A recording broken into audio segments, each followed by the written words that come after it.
May I have your attention, please? Good evening. You're listening to Straight Talk with Dean and Mark. We thank you for tuning in and hope you enjoy another exciting episode of our show.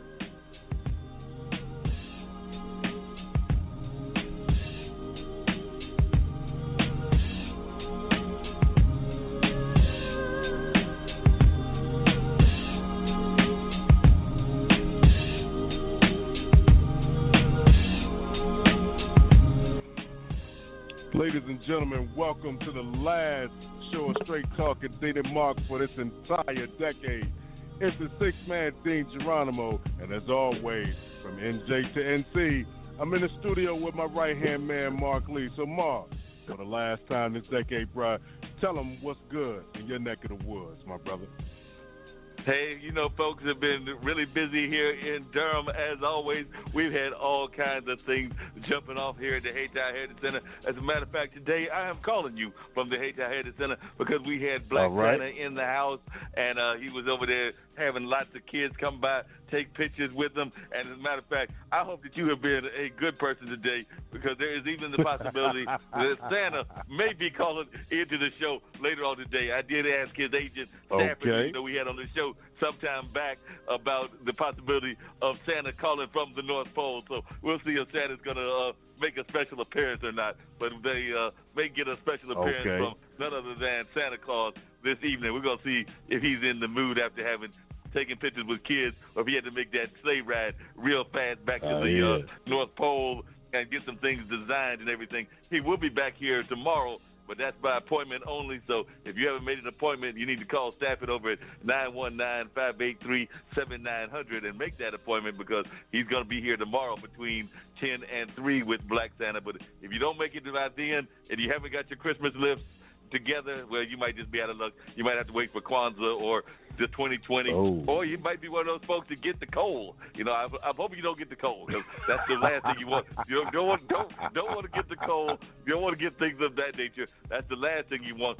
Even though, you know, I understand we have a person sitting there in the White House that's been doing a lot of tweeting and doing things like that, and there's actually an article today that says that he is tweeting more often and more negatively. So I'm thinking that he might be heading toward coal land. I could be wrong, but he might be heading toward the coal land because there's a recent article that said that in 2017, 14.9% of the words that Trump put out there had a negative connotation. And apparently that has gone up now because he's got even higher numbers than that kind of number. So it looks like he is definitely doing more tweeting more frequently and doing a lot more negatively. That's according to a USA Today analysis. They sat there and checked out his tweets and tried to do a little study of what he was saying and things of that nature.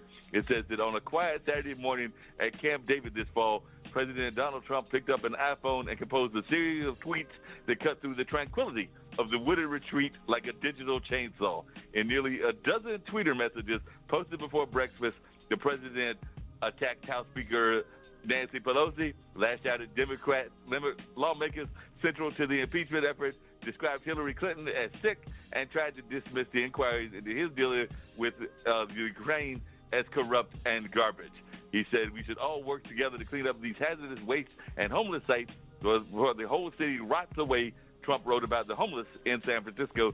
Then he shifted to a favorite target. Pelosi must work on this mess and turn her district around. So says that he's just becoming more and more negative and just, he just doesn't know what to do with that Twitter finger of his, and he's always putting out some negative tweets, and apparently his numbers are going up in the amount. Like I said, it said in 2017, 14.9% of the words in Trump's tweets had a negative connotation, according to a USA Today analysis.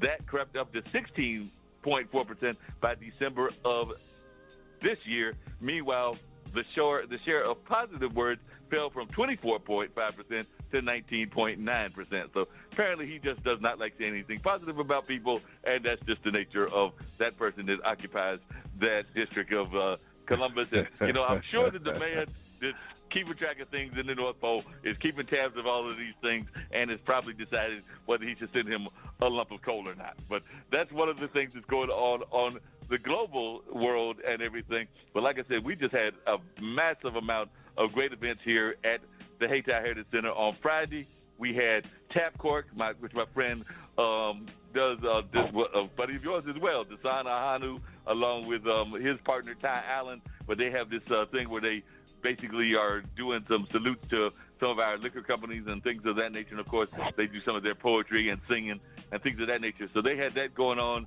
And then we had some filmmakers that were here doing a workshop with Bruce Cole, a noted filmmaker.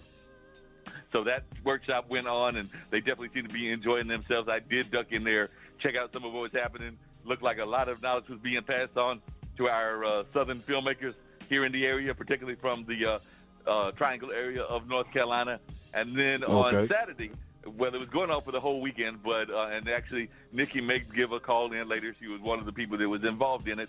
But on Saturday, there was a production of Black Nativity. You know, that's a very popular play that Langston Hughes wrote some time back. And Wendell Tabb, a noted Hillside teacher here in Durham, has done it, I believe he said, for 13 years. So for 13 years, they have done that play very strong. And if you know anything about that play, it is a powerful gospel production about the birth of Jesus Christ and things of that nature. But definitely, I mean, they add some modern connotations to it, but it is a smoking cast, a smoking production, and definitely if you missed it and the last day was yesterday for the matinee performance, you missed a definite treat, because I have seen that production and I know that that production is just an amazing production. So definitely that was going on Saturday.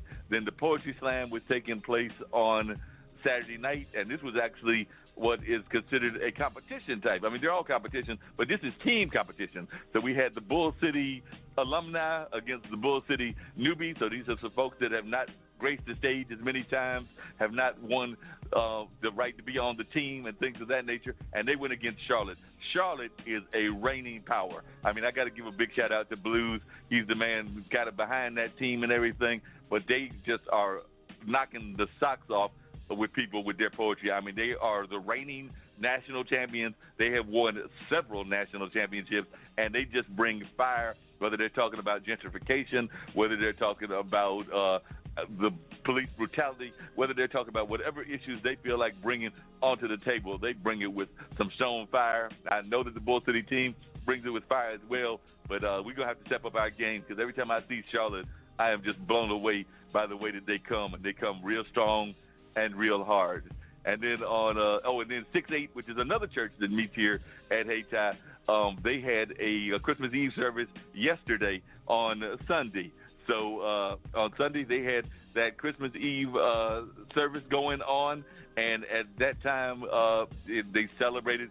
Actually, it was an interesting sermon versus concentrating strictly on what most people concentrate on, which is Jesus Christ and his birth and just the whole tenets of Christianity. Pastor Darrell Briscoe was actually concentrating on the fact that we need rest, both internal and external rest. And that's just a message that we all need to take heed of, because a lot of times we do not get enough rest. We're too busy ripping and running, trying to do this and that, and rest is actually what is needed in order for us to regenerate and things of that nature. So, he was taking that passage about bringing the weary to the God message and everything, but just saying that the fact that we need rest and need it on a regular basis was a very much a powerful part of his sermon. And then he preached the message of Silent Night, singing the song Silent Night to end everything out and everything. So that was last night.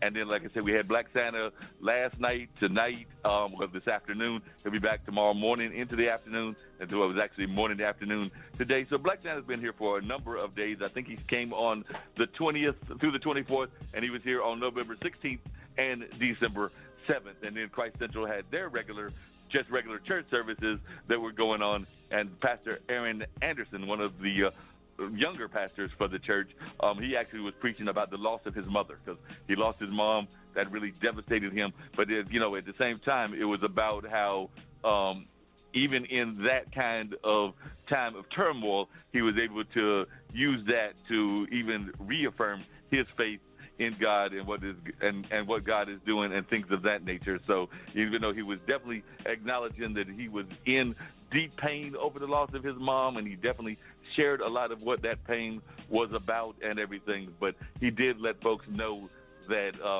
through it all, he did know that his mom, who was a deeply Christian woman, was at his side and things of that nature, even when things were hard as they were and everything. So it was just a very touching sermon that Pastor Anderson gave.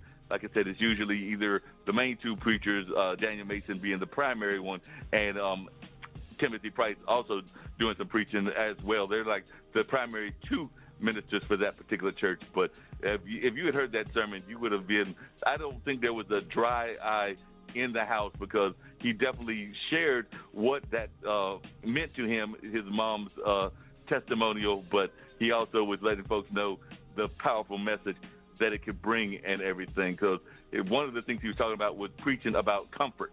That was the main part of the sermon, was comfort, and how just knowing that even though his mom was gone and he had to go to some comfort places in his life. He's a former college football player, so he went into the whole physical exercise and things of that nature in order to get comfortable. But he was just letting folks know that even though he was going through these rough times, the support he got from his friends and his church family were very much needed, and that comfort was a very important part of the message that he was preaching on his sermon.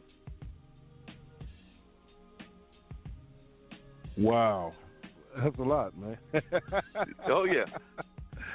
Hey, man, make my weekend look kind of small. You know what I mean? But shout out to the brothers of Woodland Lodge number 30, Prince Hall affiliated Free and Accepted Masons, for the Christmas cheer that they brought this weekend. Also, the Gamma Nu chapter of the Omega Psi Phi Fraternity Incorporated for bringing a little cheer to individuals on Joint Base McGuire Dix Lakehurst. Just want to shout those two organizations that are special to me out for, shining a little light during this time of year for some people who may need a little bit of it. And that's always a good thing. Oh, good. And I think one of them may be Nikki. And Nikki was, of course, one of those people that I was talking about that was in the play that was going on and everything. And we might even have Bradley Simmons on as well, or Main Man, because I'm expecting at least 2 or 3 people to call. So let's see who we got on. And there might be all North Carolina numbers, but let's see who we got on and what they want to talk about. All right, would you want to bring both of them in at the same time? Yeah, let's bring them on. Well, see if you got Nikki first. Bring Nikki in first. That's going to be a trick, Reed. You know that, right? I have to find out who is who. But give me a second. It's Straight Talk with Dean and Mark, y'all. This is Nikki Hall, founder of Simply Radiant LLC, a woman with great passion and skill to make you look and feel better. Meet me where you are. Let's take it to another level, a new you. See you soon. Call 919-971-6243. Make your place today.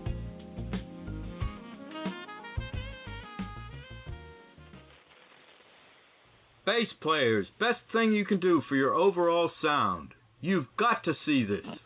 New Basstone Incorporated makes Nightwalker bass guitar tube preamps. This preamp will give your sound such a boost, it's just incredible. Try it today. Try it today now.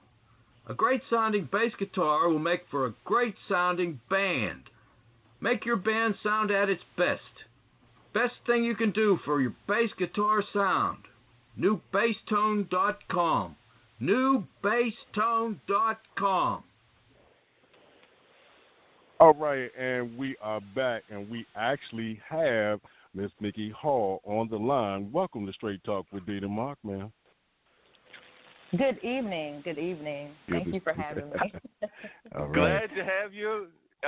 Nikki, I had the pleasure of meeting when we were both doing the mass transit thing. I was doing the TTA thing, going back and forth around Raleigh and Durham and things of that nature, and met her a number of years ago. At the time, she was telling me that she was a rising, had done acting, had done singing, had done all this other kind of talent, but had been also very much involved in life and things of that nature. She is had the relationships that have gone not that well, so that she was raising family, raising grandkids, doing all that. Yes. Felt that she was getting out of the industry, and I just looked at her and I was like, no, I believe that you have the talent, you have the skills, and you will be sitting there doing more of this stuff in the near future. And she likes to tell friends of hers and even friends of mine that are mutual friends of ours, she's like, I didn't know who this crazy guy was on the bus. He's telling me that I'm going to do these great things.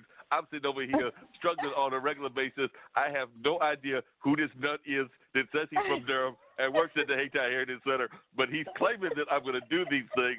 And then this weekend, she goes and does some of those things that I said she was going to do. She performed as part of the singers that were part of Black Nativity, and definitely rocked the house with her performance, but definitely had some amazing people that she was working with, folks like my longtime friend Wendell Tabb and Xavier Cason, who have definitely been doing some great work in the Durham community. But that's just my take on the way me and Nikki met those few years back when we were catching the bus together, and she's like, I don't know who this nutty guy is that's talking to me, thinking I'm going to be doing things. Yes, I want to reiterate and thank Mark. It was amazing. We met in 2011. I was at Duke, working at Duke Hospital in Durham, and I was commuting from Raleigh, so didn't want to put all those miles on my car. I was going through a very difficult time, as he mentioned, with the breakup of a marriage of 22 and a half years. I was in a very depressed moment, and I don't know if Mark even knew that.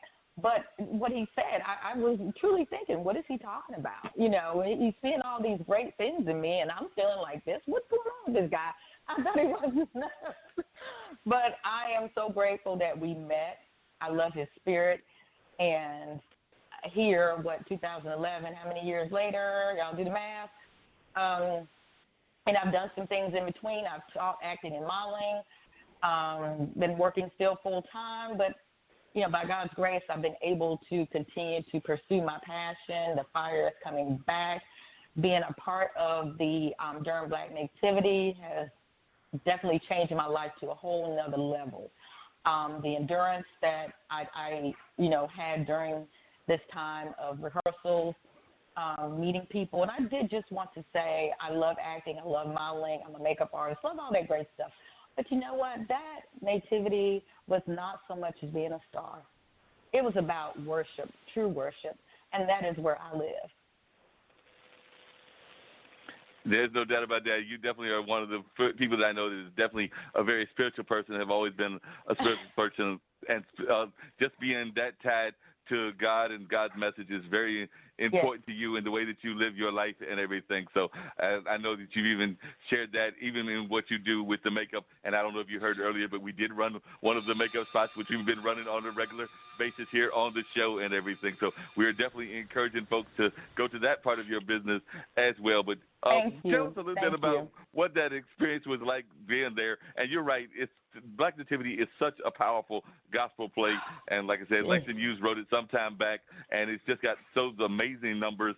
Xavier, like I said, did a great job. Others have done a great job. But just share a little bit about your experience about being on that set and some of the, maybe there was like certain songs that you really felt touched by that you want to share with our listeners.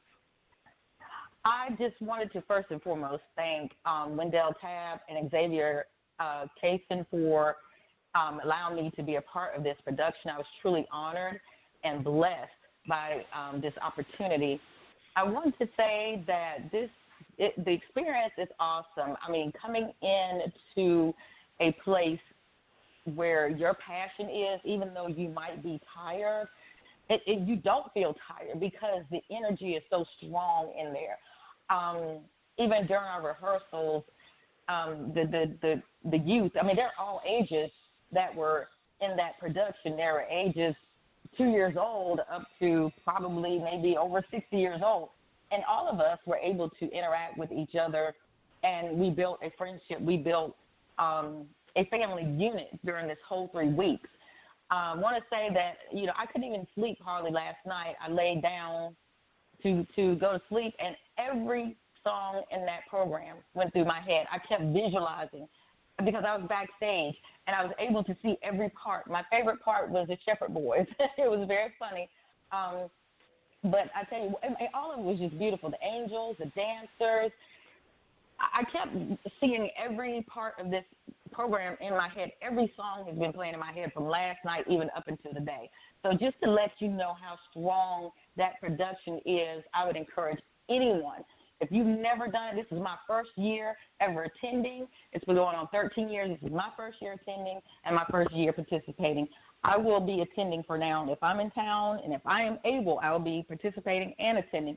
So I encourage everyone, whether you're in Durham, Raleigh, Chapel Hill, any area you're in, please go to the website, and I believe it's DurhamBlackNativity.com. If I'm wrong with that, I'm sorry, but all you have to do is look up Durham Black Nativity. It will come up. You'll see Wendell Tabb, Xavier Casey, and you'll know you're in the right place. Please go there, look it up. Make sure you attend this coming year, 2020. It will give you a life-changing experience.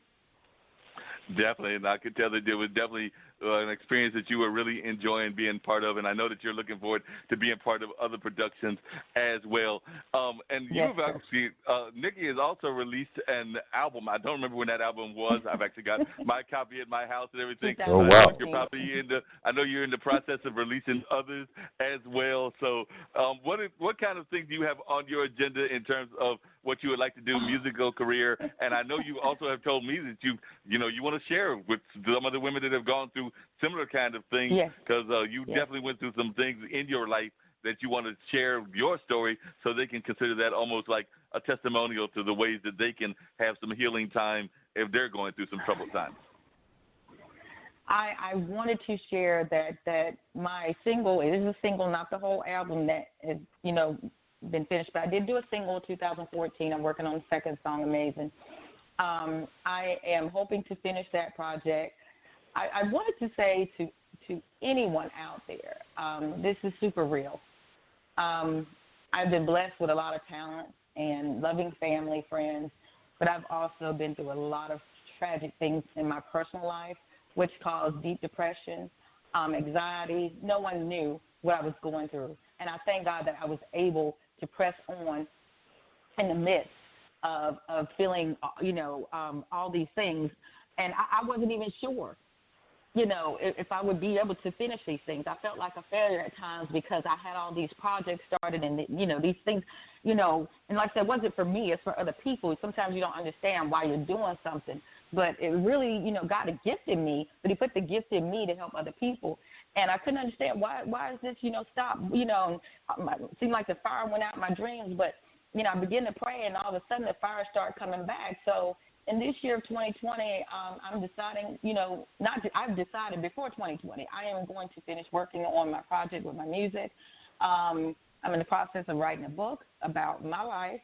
I can't tell the title of the book, but it's very, very strong. It will help a lot of people out there. It's based on nonfiction, not fiction. It's a true story. I will be doing more productions, and whatever God has for me, I've decided whatever door he opens, I prayed and said, if you give me my fire back, if you open the door, I will take it. And that's exactly what I plan to do in 2020. So there'll be a lot of things going on, I believe. It's amazing because I didn't know I could get this to this point because I knew I had dreams, I knew I had gifts, and I knew I'd started things, but I also was faced with a lot of emotional issues behind the pain of my broken marriage. So I just want to encourage all of you out there to please be positive, pray, draw next to people who can help you. I was very young when I got married. I don't want to tell the whole story, but I was 14 years old. I remained married for 22 and a half years. I have 4 wonderful children. I just had a 7th grandchild today. I've learned so many things from this experience, and it's like a double-edged sword.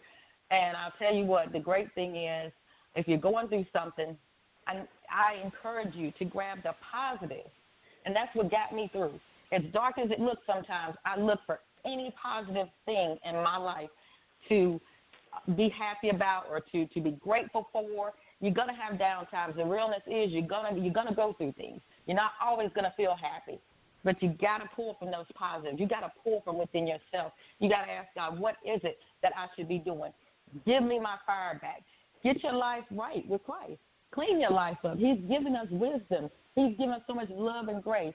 Just keep your focus. Focus, focus, focus. and it'll be okay. And pray for me. Then we would definitely continue to pray for you and definitely be trying to find ways to get you involved in different things. Actually, Dean, my partner in crime, he and his wife, his wife has a event management company that is based up there in the New York area. 3 Harlem Sisters. They've actually done some events up that way. So I'm sure that Dean and his wife might find ways to get you up there, even into the New York, New Jersey area, because she actually teamed up with 2 of her old partners and everything, because I want to say that they were old schoolmates and everything. So you talk about life changes and things of that nature. And I want to say all 3 of them, if I'm correct, Dean, are married and have significant others, but they've definitely been involved and have put together this amazing team. I can only answer for one as far as being in a relationship for the past 19 years. But she also has her own event planning thing too, exclusive events. So, trying to get that moving and shaking. And one thing I'll say to you, Nikki, sometimes we go through things because the Most High wants to prepare you for what's about to come. While you're sitting in the middle of the madness, you don't see it. But then after it's over with, you're able to focus. And once you focus, you'll see, okay, I'm supposed to do this now. And then after that, I'm supposed to do this. And I don't know what's next, but let me master these 2 things. And I have a story to tell as well. Yes, that is very true. And Dean has definitely Dean has gone through a lot himself. I mean, it's not something that we had from on the show and things of that nature. But there are a lot of diseases. There are a lot of diseases out there that people are dealing with. Some people are dealing with cerebral palsy, MS, things of that nature. Another chronic disease that is out there is Crohn's, and that is actually something that Dean deals with on a regular basis. You were diagnosed with that how long ago, Dean? It's been a number of years, I think. April 24th, 1997 is when I was diagnosed with Crohn's disease. Since that time, I've had 3 strokes, couple of lithotripsies for the kidney stones and stuff like that, and major gastrointestinal surgery. I'm still standing because I refuse to fall. So you learn those. You learn those things while I was going through it. Why me? Dang man, I must have done something kind of terrible to somebody to be in this situation. But then when you talk to other people and they said, oh, wow, well, I thought what I was going through was bad. Yeah, I'm here to tell you that it could get worse, but if you don't give up, you'll make it to the other side. And then you'll see the light that you were looking for.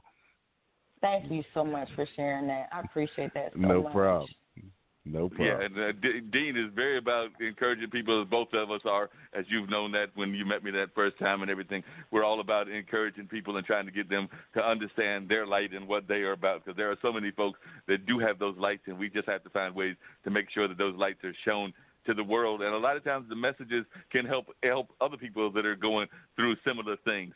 I definitely hope that you'll stay on the line. I do want people to know, like I said, we've aired the ad before, but I do want folks to know how they can reach out to you. But I do want to bring in Brad Simmons into the conversation as well. And by the way, Dean, I'm just going to let you know, if you ever get a chance to meet Nikki and everything, you're not going to believe when you meet this woman that she's got 4 kids, and as she just said, 7 grandkids, because she does not look that at all. I mean, this woman is definitely, you gotta tell us. You gotta tell us what you're eating to stay looking young. Right now, I have an all green. Let me tell you this real quick. Let me say this real quick. When I was younger, people would always say, "You look like a baby. You look just like a baby." I hated it because I wanted to look older. Now that I'm older, people say, "Oh, you have 7." I would, you look 30. Now I love it. So, it's amazing. You got that Benjamin Button thing going on? Oh my goodness! It all starts back to the starting out young thing. I think that was on my side. And there are some benefits from that. So I'm able to enjoy my grandchildren. I am able to now reclaim my life back. That my children are my why. They're the greatest gift to me. and they are my why, and I will continue to. They encourage me. I have awesome children. As Mark said, I've been a makeup artist for years. I started doing that in 1996, and skincare. I used to do that. It started out as a hobby. It was free because it was a passion of mine, and then I ended up opening my own business in 2006. I've had the pleasure of going to Atlanta and, working on production sets with other people, working behind the scenes. So I just, I'm really grateful that I'm multi-talented. I'm grateful for that because, I'm sitting here looking at the Black Me Too, and I'm thinking, oh, I can help do their makeup and we can perform. But I didn't even mention it. I'm like, no. You're going to focus. This is your time. So it's awesome when you can, be gifted to do certain things. And my thing is I love really hard. So I don't want to say I love hard because people, try to take advantage of that. But I do. But they can't take advantage of it because you know what? People can only do what you allow them to do to you. Right. So just remember that. Some people are victims of violent crimes that they didn't allow, things of that nature. But personally in your life, when you're in relationships and involved with people, I've learned people do what you allow them to do. You do have control over that. So I've taken my control back. Ain't nothing wrong with that. Nothing wrong with that at all. Nothing wrong with that at all. I definitely want you to stay on the line. I do want to bring Bradley in, and we still might hear from Santa Claus as well. But if you could definitely bring Bradley in, because I definitely want to bring Bradley into the conversation and definitely want to see who else might call in as well. Santa Claus all right. Yay. Ain't that something? Mr. Simmons, welcome to Straight Talk with Dean and Mark, sir. You're now on the line. How you doing, man? How's it going? I'm all right. I can't complain. Doing good, Bradley. This is Mark on the line. Like I said, calling from H.I. I know you might be here joining me on Thursday when we have Kwanzaa here if you're in town and everything. But, Dean is from the New Jersey area. That's where he's based at right now. His wife is from the Harlem area, and he's definitely got some folks that are tied into New York. You are a native of New York City. You came down here and got involved in our music scene and were involved with Baba Chuck Davis for a number of years as I believe you were one of his primary master music directors and things of that nature for a number of years. I actually met you a number of years back when Eddie Harris, another person with North Carolina and New York ties, had a studio that was kind of an artistic studio way back before Durham was the cool spot that it is now, the downtown Durham area, and there was not much going on, and we were above Gurley's drugstore, and like my friend Ray Pascal says, we could roll people down the street and not hit anybody. That's how dead it was in that time. The things were going on and everything. So just tell us a little bit about your story and everything, because like I said, you've been involved. As I was just finding out, because I did do a little bit of I've known you for a number of years, but I did some follow-up research. I did not realize that you had started getting involved in the African drums when you were 9 years old, and you're even a little bit older than me, and I'm late 50. So you've been doing this for a number of years. So what made a 9-year-old decide they wanted to learn about African drums? I was 9 years old. I've been playing for 59 years now. And there was my best friend, Melvin Jefferson, was taking dance lessons at a studio in Queens, the Gloria Jackson School of Dance. At that time, it was called Leroy's in Gloria Jackson.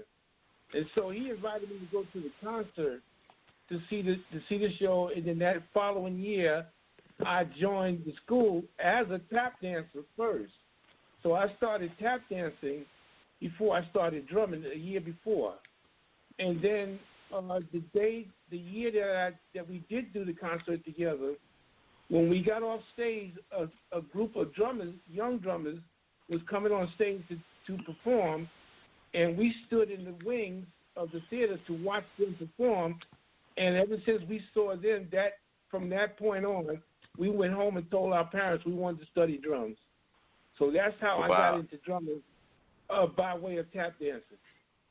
Oh yeah, and I mean I can see that tap dancing tap dancing is another form of percussion, so I can definitely see where that would be kind of like related and things of that nature. But as I was reading some of this stuff, I've known you for a number of years, and there were things that were on the autobiography, and it was actually from another friend of yours' podcast and everything, that I did not realize. I did not realize that you had performed with Eartha Kitt and Melba Moore. So tell us a little bit about that. That was in 1978. The show was Timbuktu, and that was on Broadway in New York. That was right after I did Guys and Dolls. I did Guys and Dolls first in '76, and then 2 years later I got into Timbuktu, and that was kind of like a fluke because it was 2 o'clock in the morning when I got the phone call by a good friend of mine named Oba Babatunde, and he was telling me, he said, wake up. You need to get down to the theater tonight. I said, tonight? What's going on? And he said, you need to get down there tonight. You cannot miss this. So I went down there, and what happened was the percussionist that was doing the gig, he was always out, and he didn't have an understudy. So I went down there to be his understudy, and from that point on, I ended up taking over the gig after the show closed on Broadway. And I was his sub, and I was also Chief Bay's sub at the time. So that's how I got into Timbuktu. So it was Eartha Kitt, Melba Moore, Gilbert Price, Ira Hawkins at the time. And then when we went on tour, Greg Baker, Vanessa Shaw, Bruce Hubbard, and George Bell took over the role. And that's how we ended the show 3 years later. And what are some of the things that you've been amazed about when you've been learning? Because like I said, you've been learning about African drums and just the whole Afro-Cuban African culture, like you said, for a number of years, over almost close to 60 years. But what are some of the things that have really surprised you about what you have learned about this very powerful instrument and this very powerful part of our culture? Because I think oftentimes we don't know enough about our own culture, and particularly the percussion part of it. Well, what surprised me a lot was how long I stayed in it. Some people, I had a lot of students that we both came up together, but they gave it up. I stayed in it. I said, this is it for me. I'm going to take this as far as I can go with it.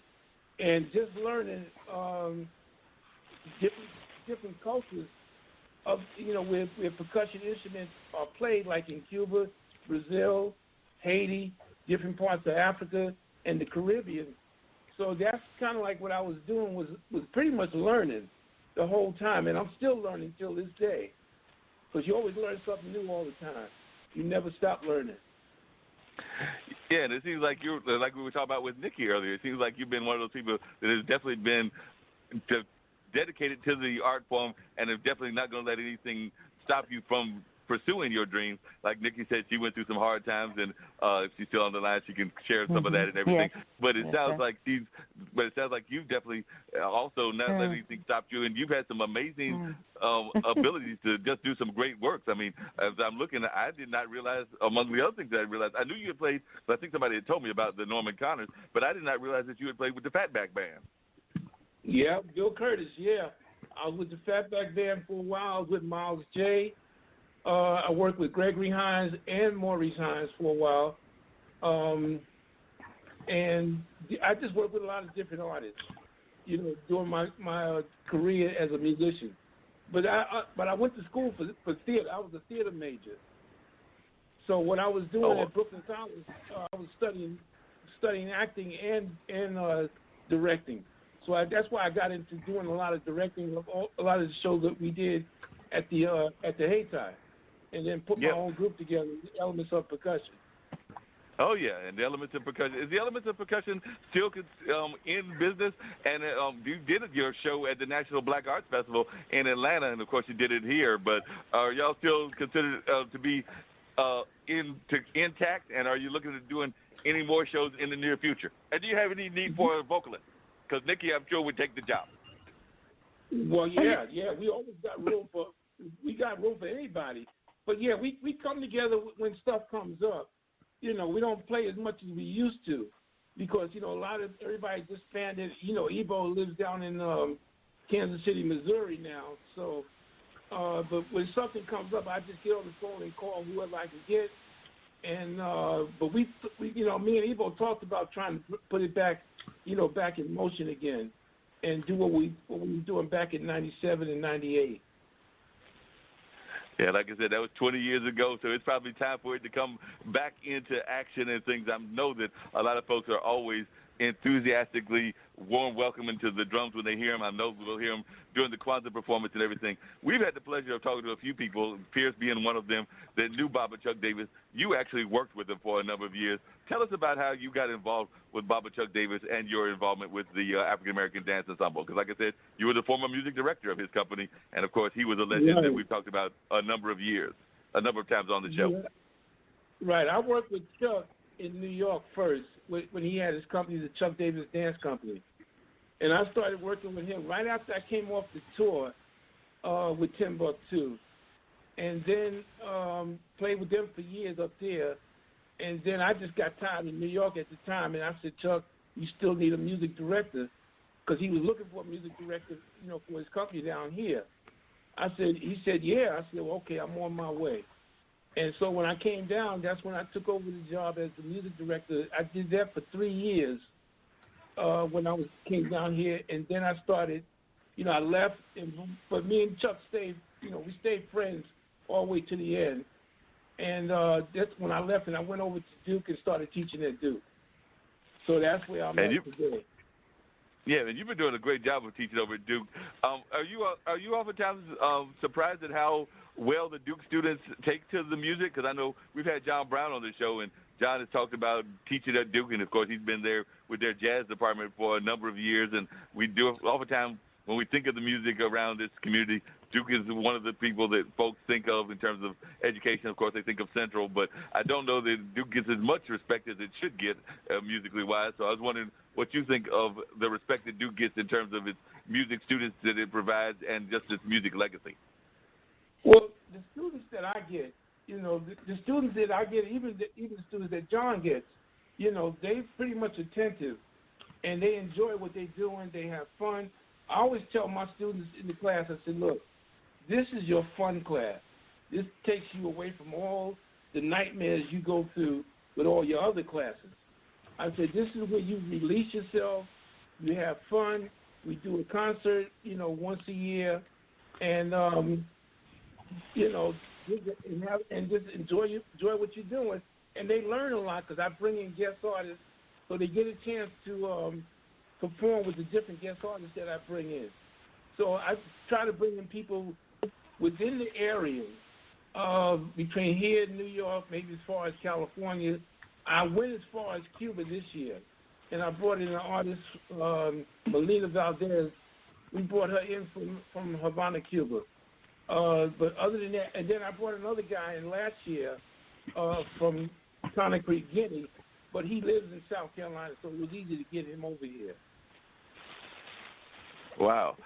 And so when you bring these artists in, what has their reaction been to the North Carolina and particularly the Durham music scene? Because like I said, you're bringing them in from all over. So are they already aware of our active music scene? Because we have a very active music scene here that covers all kinds of genres, everything from R&B and hip-hop to country to gospel to African world music and everything. So are they already aware of the kind of scene that we have here, or are they surprised when they get here to this area? Well, both. Some of them are aware of it, and a lot of them are pretty much surprised to actually see what we do here. Because, they never think that, okay, you down in the South, ain't a whole lot going on down here. And I tell them, I said, look, there's more going on down here than what you think. You see, and then when they see it and I take them around, they say, oh, wow, you got this going on, you got that going on. And so they get here, they have fun, they enjoy themselves, and sometimes they want to come back. And I brought one guest artist back. That was Monty Ellison. I brought him back twice. So working on recycling now and bringing some other guest artists back that I had here before. Oh, yeah. You're always bringing some amazing artists in town. I'm sure you're already planning some for 2020 that folks will be surprised at and are anxiously waiting to figure out who you'll be bringing into the community and things of that nature. Now, in terms of your own world travels, Is there any particular part of the world that you have gone to that you've really been encouraged by what you saw or really inspired by what you saw? Because like you said, you mentioned you've been to Haiti, you've been to Cuba, you've been to various parts of Africa, sometimes with Baba Chuck, and I imagine sometimes on your own. Or just share with our listeners a little bit about some of those trips and some of the things that you learned on those trips. One of the trips that I always wanted to go to was going to Cuba. I've been dreaming about going to Cuba for years, and when I finally got a chance to go, that kind of clinched it off right there. But I was in Hong Kong, and I had a great time over there. That's a complete different part of the world. We basically on the other side of the globe, because that was like a 15, 20-hour ride.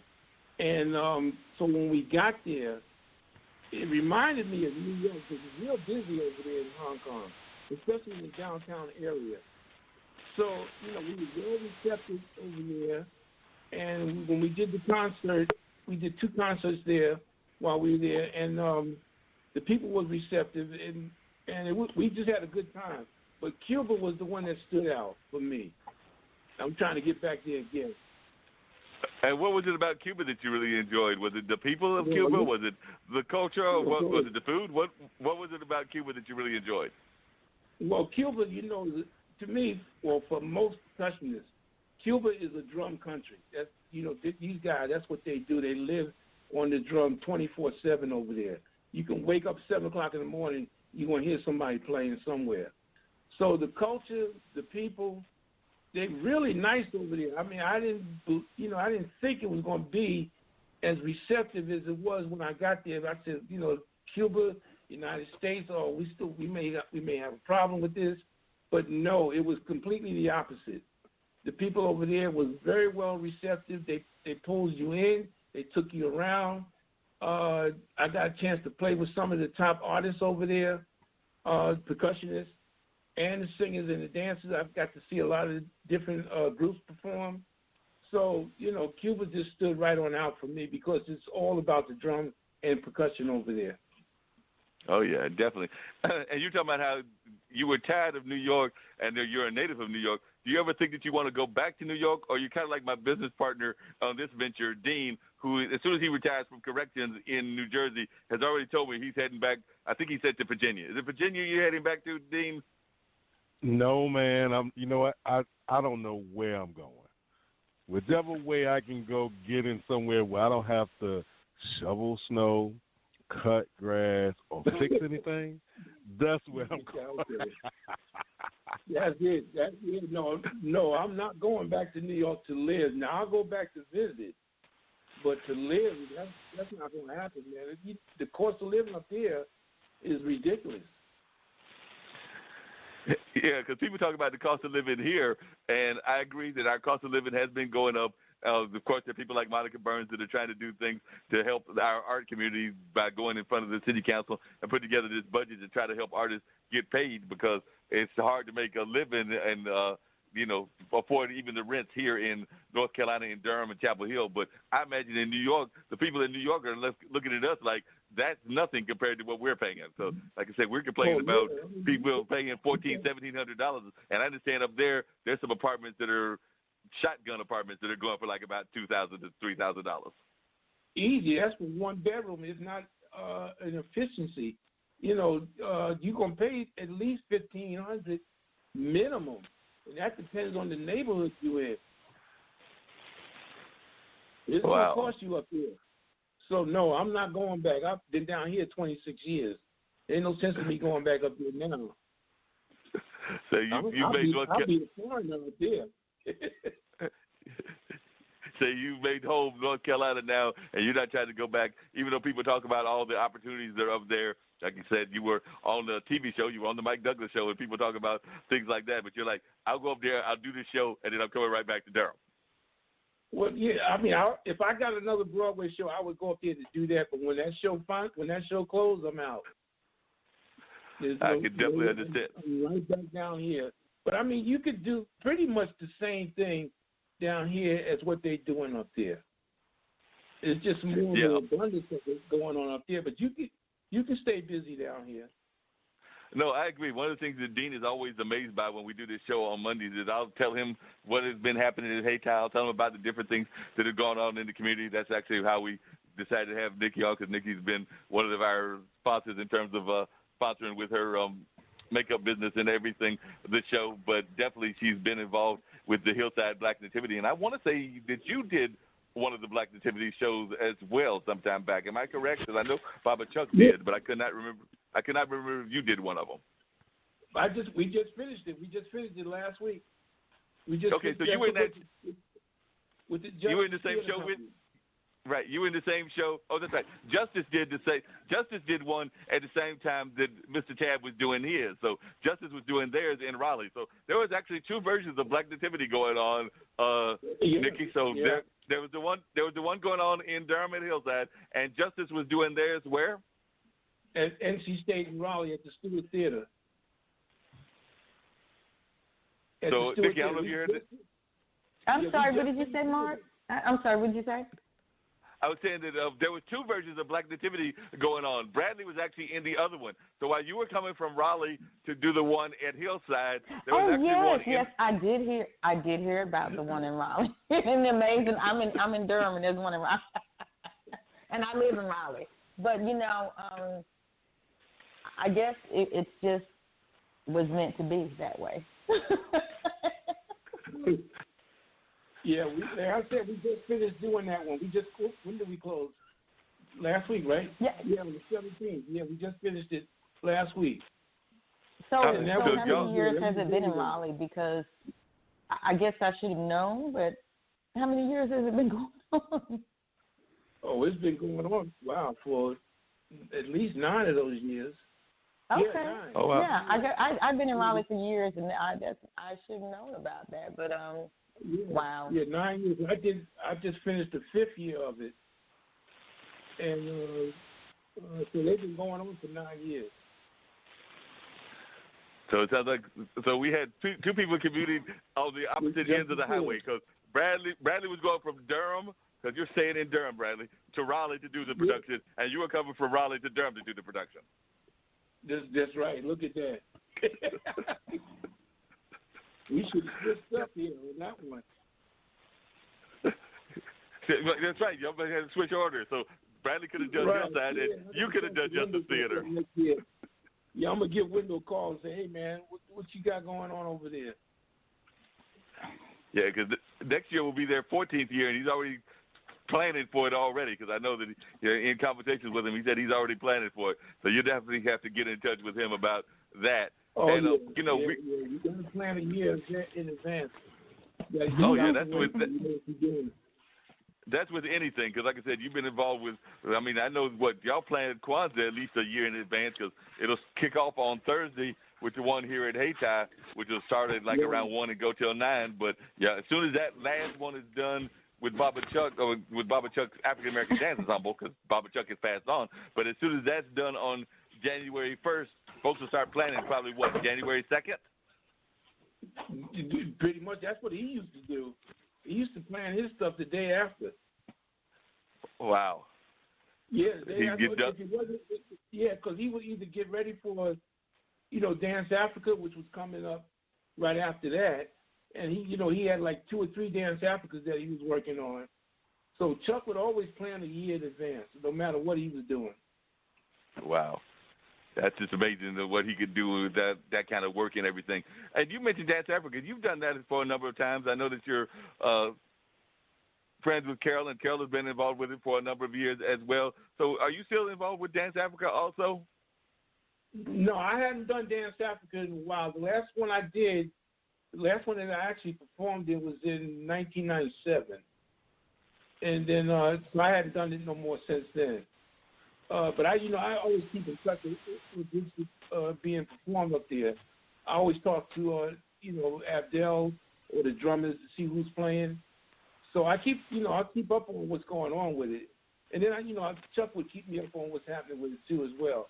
But Ngoma and Norma Dean is still doing it. Right. And they were definitely a vital part of Baba Chuck's team, and they're still very much involved in the Dance Africa community and things of that nature. If you could, Bradley, if you would, because we lost a major dancer. That was a gentleman out of Winston-Salem. Would you share a little bit about his life and about the celebration that they did for him? Because I believe that you might have gone to that, but I know that the brother just passed not that long ago. So, and a lot of the dance community and the community is definitely still mourning his loss. Right. You're talking about Hashim Sila, yes, the drummer.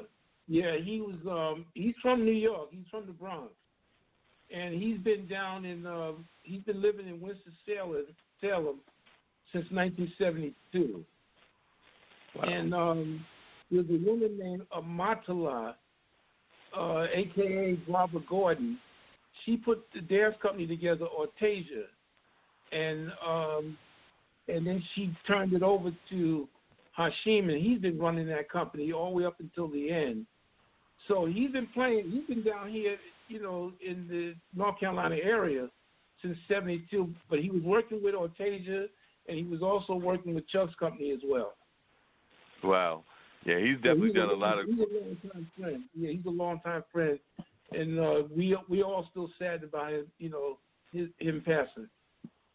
Yeah, because y'all did I understand from a couple of folks that went to the celebration, y'all recently did a celebration of his life down there in Winston-Salem. I'm not sure if it was at Winston-Salem State or Wake Forest, but it seems like that was just a matter of maybe a week or two ago. It was at Winston-Salem State. Yeah, because that's where they was doing classes at over there, and so they just finished doing that. I think that happened like last week or the week before. It was the 19th. Yeah, around the 19th of this month. So that just recently, his celebration had just ended because Khalid was in town, and Khalid was playing for that. There was a lot of drummers there. Khalid, Rico, George Glenn, Alan Boyd, and then all the dancers from the Ortasia Dance Company performed. Wow. And I think AAD was performing too as well. So they said it went over pretty well. I didn't go to that, but it did well.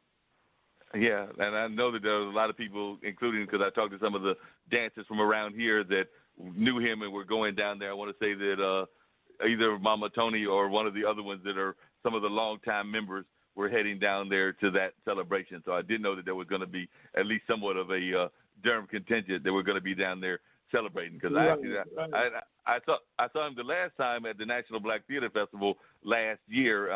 Me and a friend, actually a couple of friends, went down there and we saw him not that many months ago and everything. And before that, I have a cousin who was a Native American dancer, and they did a performance that was a celebration of African American dance and Native American dance that, of course, had the drums of both cultures involved. So it was really good seeing him perform with my cousin Vernon Street, and that was actually at Salem, which is a part of Winston-Salem that's a historical part, and they did that. I want to say that might have been 3 or 4 years ago, but she was really impressed with his work, and I think that he was impressed with her work as well. So I know that there's some people in both of those communities that are trying to get together. I've even talked to some of the people with the African American Dance Ensemble about trying to get her to come and perform at some of events that will be tied into the African American Dance Ensemble, because a lot of times folks don't understand that a lot of the cultures that are drum cultures are oftentimes interrelated, and sometimes they don't even have the connections the way that they should have, because I have some relatives that are part of the native drumming culture, and then I have some friends that are part of the Irish drumming culture. So there's so many drumming cultures around the world, and it's just my fear sometimes that around the world the drummers don't communicate, but that's just entertainers in general, because I also find that the dancers and the musicians, they can be, we can have Grammy winners of different genres right here in the big city of Durham, and they don't even know each other. So I know that that's something I've been talking to Mr. Newberry about trying to do some events so that folks can meet each other, because we've got Grammy Award winners in all kinds of music forms, and like you just said, a lot of people, even when they come from out of town, they don't understand the great talent we have here, and a lot of times even the talent among itself doesn't do a good job of communicating among themselves. At least that's my opinion. Right. There's nothing but talent down here. You got a couple of Tony Award winners that live down here now, and one of them work at Duke. Wow. Which Tony Award winner? Because I don't even know that one. What Tony Award winner is at Duke right now? His name is Richard Riddle. He was a lighting designer, and he won a Tony for Big River in 1994. Oh wow! Wow. And so he became the head of the theater department at Duke, and he was teaching theater at Duke. He still works there, but he's working in the president's office now. But before he came down here, that's what he did. He was a light designer. Wow.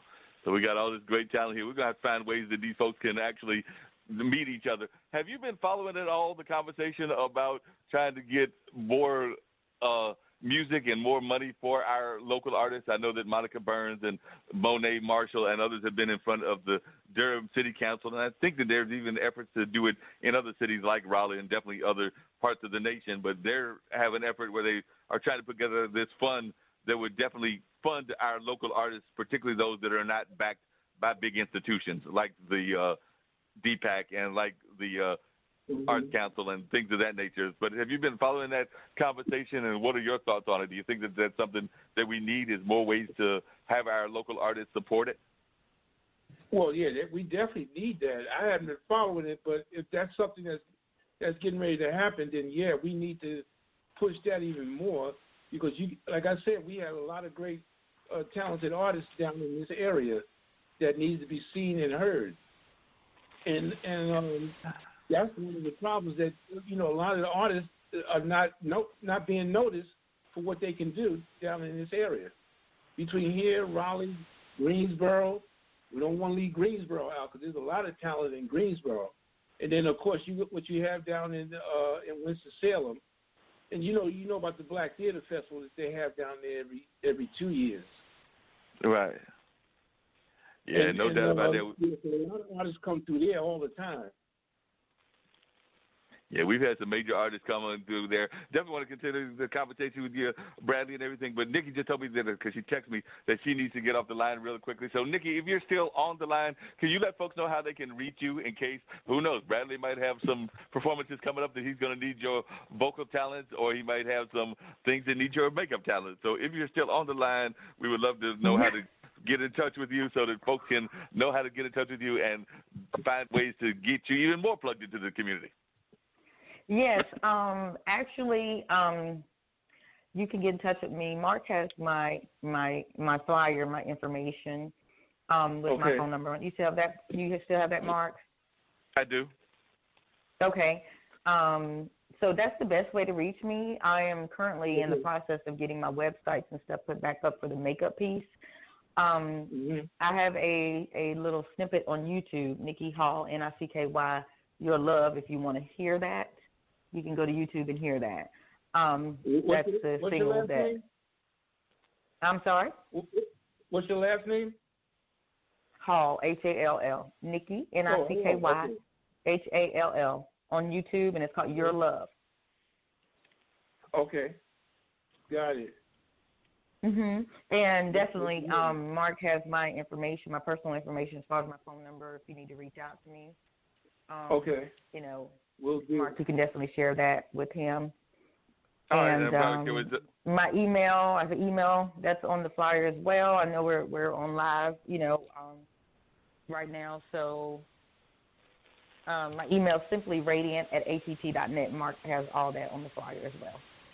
Yeah, so definitely reach her at simplyradiant.att.net, and of course the telephone number. As she said, I'll pass that on to the listeners as well, in case folks have got things that are going on. And by the way, I know you got to jump off. You'll be glad to know that Bradley can also understand the whole parenting and that whole aspect of life. Because I just had a new grandbaby today. Yeah, my daughter, she just reached out to me from the hospital, tried to call me, so I want to make sure she's okay. Thank you. And I believe I'm excited. And if I remember correctly, Bradley, you got because you have kids as well, don't you, Bradley? Yeah, 4. They're up in New York. Yeah. And 3 grandkids. Wow. So she's got you tied on the kids, and she's beating you on the grandkids because she's got 4 and 7. Yeah, I've got 4, and I just had the 7th grandchild today. So Yeah, they're coming pretty quick. I was like, y'all slow down. We got all these birthdays and Christmas, and I'm trying to keep up. They don't waste no time, do they? No. But they're so precious, and they're gifts from God. They're just precious. There you go. So, yes, please, get my information from Mark. Reach out to me, and I definitely look forward to hearing from you, and I appreciate all of you tonight. I really enjoyed being on, and I hope that something I said may have blessed anybody, and, y'all blessed me. Definitely glad to have you on, and definitely glad to have you on. And you're so right. They do grow up so fast. I have no kids. Somehow managed to get to 57 without any. But at 57, that's probably not happening. But I've managed to have no kids. But I do have those two nephews, and one of them called me up recently because he called me up to see if I was going to go hang out with my brother and others down at the beach, because that's something that they do regularly with their granddad, my dad, and everything. So he called me up on his telephone, and I'm sitting there going like, wait a minute, when did y'all become 10 and 11? And I know I remember seeing that phone in the house, but I don't remember y'all dialing it. So, it's just that whole, they grow up too fast thing. Time does not sit still for anyone. That was only like a week or two ago, and I'm sitting there going like, I get a mystery call, and all of a sudden it's like, this is Julius. I'm sitting there going like, Julius got a phone, and he calling his uncle. Wait a minute, this is happening much too fast. All right, come on, Mark. We're getting ready to go into 2020 now. Things have changed a lot. Like I said, they're about to be, they are 10 and 11. Mark, let's stay in touch, okay? Oh, yeah. Okay, look, thank y'all so much. Nice to meet you. Nice to talk to you. And have a beautiful, wonderful Merry Christmas and Happy New Year. Merry Christmas and Happy New Year. And good night. Bradley, appreciate you. Yeah. And Bradley definitely wanted to continue a little bit of the conversation with you and everything. Like I said, I knew Nikki said that she had to jump off and deal with the grandbaby and everything. But like I said, those kids grow up much too fast, because my nephews are now 10 and 11, which means that they're going to be 14 or 15 after a while. So that's just much too scary and everything. So tell the listeners about some of your upcoming projects. If you have any upcoming projects that you think our listeners might be interested in learning about, that you're looking forward to for 2020, because we're about to start a new decade. So I imagine there's some things that folks will be interested in and things of that nature. And if you could, and I know this would probably take the whole show itself, but for the main instruments, because I know a lot of times people hear people talking about a shikari, a djembe, and things of that nature. I know what they are because I've seen y'all play them, but I couldn't tell you the definition of them. So if you would share a little bit about what you got coming up, and maybe your primary instruments, and a little brief description of what those instruments are, because I know that we probably got some listeners that have heard the name djembe but have no clue what a djembe is. Right. Nothing's coming up right now, but things is being talked about. Within the next couple of months from now. The djembe is primarily a West African instrument. It was originated in Mali during the Malian Empire, and it spread it out towards the whole part of West Africa. Mali, Guinea, Senegal, Sierra Leone, Ivory Coast, and Liberia. That's pretty much where the djembe is mainly played at. They do play djembe, or they do make djembes in Ghana, but that's not their main drum. Their main drum is the Ashanti drum. I started playing djembe in 1973, but conga is my main instrument. That's the drum that I really focus on the most, because that's the one I started out with back in 1960. So, because the conga drum goes with any kind of music, from R&B to jazz to salsa, and in reference to the folklore, it's Cuba, Brazil, Haiti,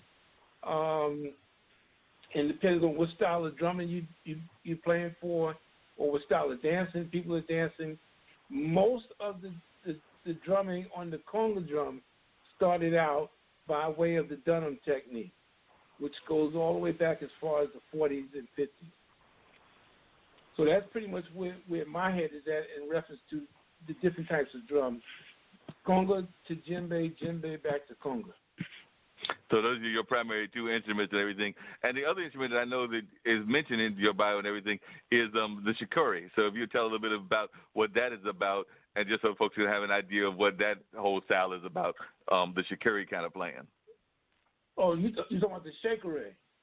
Right, shekere. I mispronounced it. I always do. Right, the shekere is a beating instrument made out of calabash. It's a fruit. The calabash fruit, when you cut it off the vine, you let it sit for a while until it dries up, and then you cut the top of it off and clean out the inside.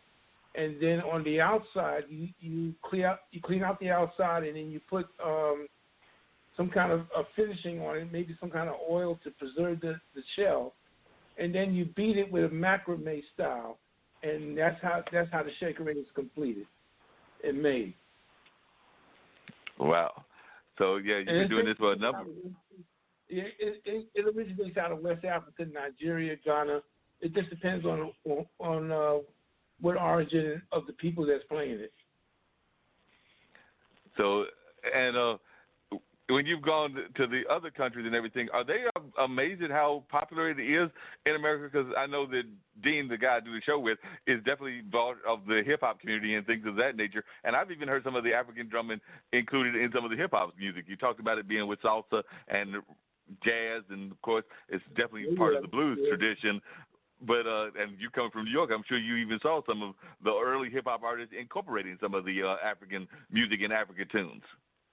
Right. So you can hear the shekere, you can hear the conga drum, and all that music, from the high life music of Africa to the contemporary music here in this country, jazz, R&B, even certain types of folklore, even what am I thinking of? Oh, you hear them a lot now, depending on the show that's running, and you can hear it a lot in a lot of the show tunes. They're playing mostly congas and djembe now, or mostly congas on Broadway, particularly in The Lion King right now. You got all those instruments going on in The Lion King.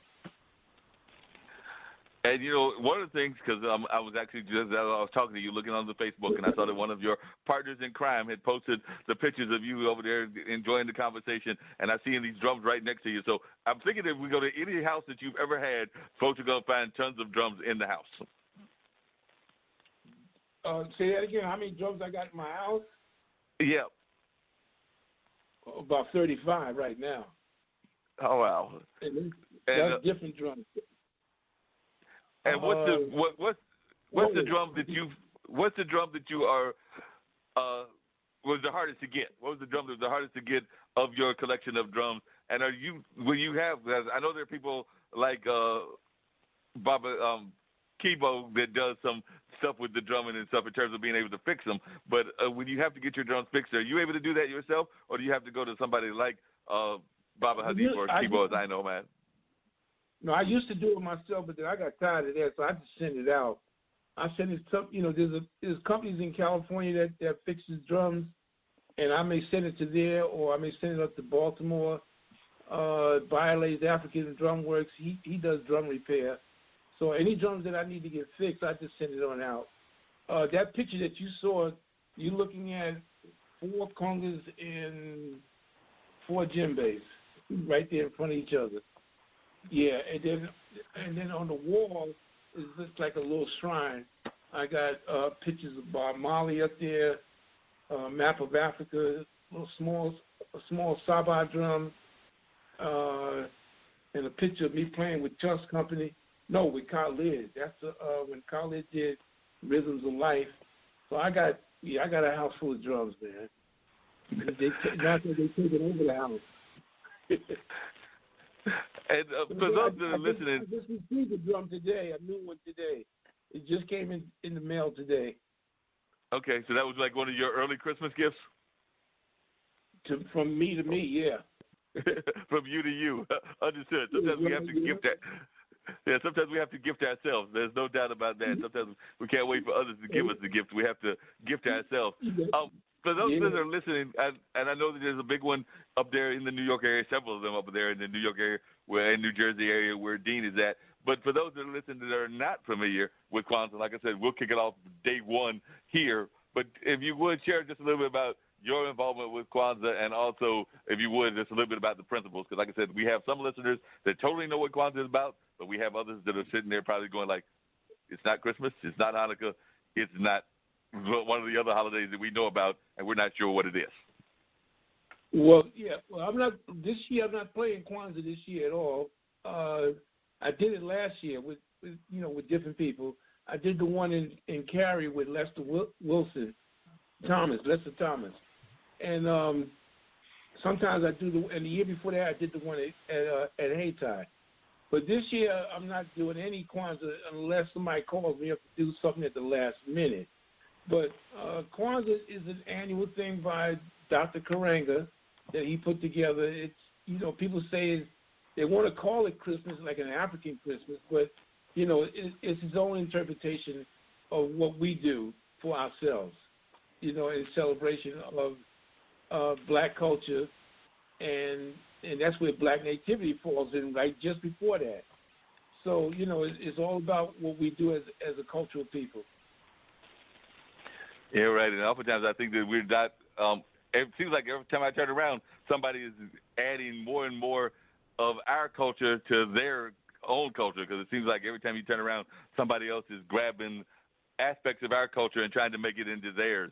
It seems like that's the one thing I can say about the drumming is they haven't been able to do that totally and everything, because it does seem we've been able to hold on to that, unlike the blues and some of the other forms that every time you turn around, some other cultures are grabbing it and trying to make it into their own. Well, they do, they see what we do is real and how rich it is. So, everybody wants to be involved. And it's okay as long as you do it right. Exactly. And what do you say when you talk to people that are – yeah, man, I agree with you. And what do you say to people like those that are over there at Duke? Because I imagine, Duke is an international college. So you probably have some folks that are afraid that something like Kwanzaa or even some of the African drumming is not for their culture, whereas I'm of the opinion that it's for everybody's culture. So if you talk to people that are like trying to make it only, say, Kwanzaa, an African-American celebration, or the drums as only something from our motherland, but not something that the rest of the cultures can accept, what is your reaction to them if they try to bring that to you? Because I'm sure that at Duke, you probably get some conservatives that try to tell you the negative aspects of things. They're doing a Kwanzaa thing now at the Mary Lou Williams Center. And they asked me to, send them some drummers over there to do it. But, yeah, I mean, it's open to anybody. I don't know, Dr. Karenga designed it that way. I don't know how he designed it. I would assume he designed it for everybody and everybody to deal with it, to be a part of it. That's my take on it. I'm thinking, that's where I feel that he designed it for. He opened it up to anybody and everybody. Not just. No, I agree with you. Yeah, I thoroughly agree with you. I think that it was intended to be for everybody. And I know that the one we held here at the Hayti, there's a little bit of everybody that comes to it. I mean, you see everybody from a few folks to Asian folks to, I think I've seen definitely European Americans. I've even seen some Latin Americans. So, I mean, it's just a wide part of our community that comes to it. And it's hundreds, if not thousands, of people as the one that here at Hayti, and of course the big one that is held down at the Armory. It's mostly held at the Armory on January 1st, and then of course there are several of them that are held during the other days of the principles. And for those that are listening, and could you tell just really quickly a rundown of the principles for the different days, just for folks that are listening that might not know those principles?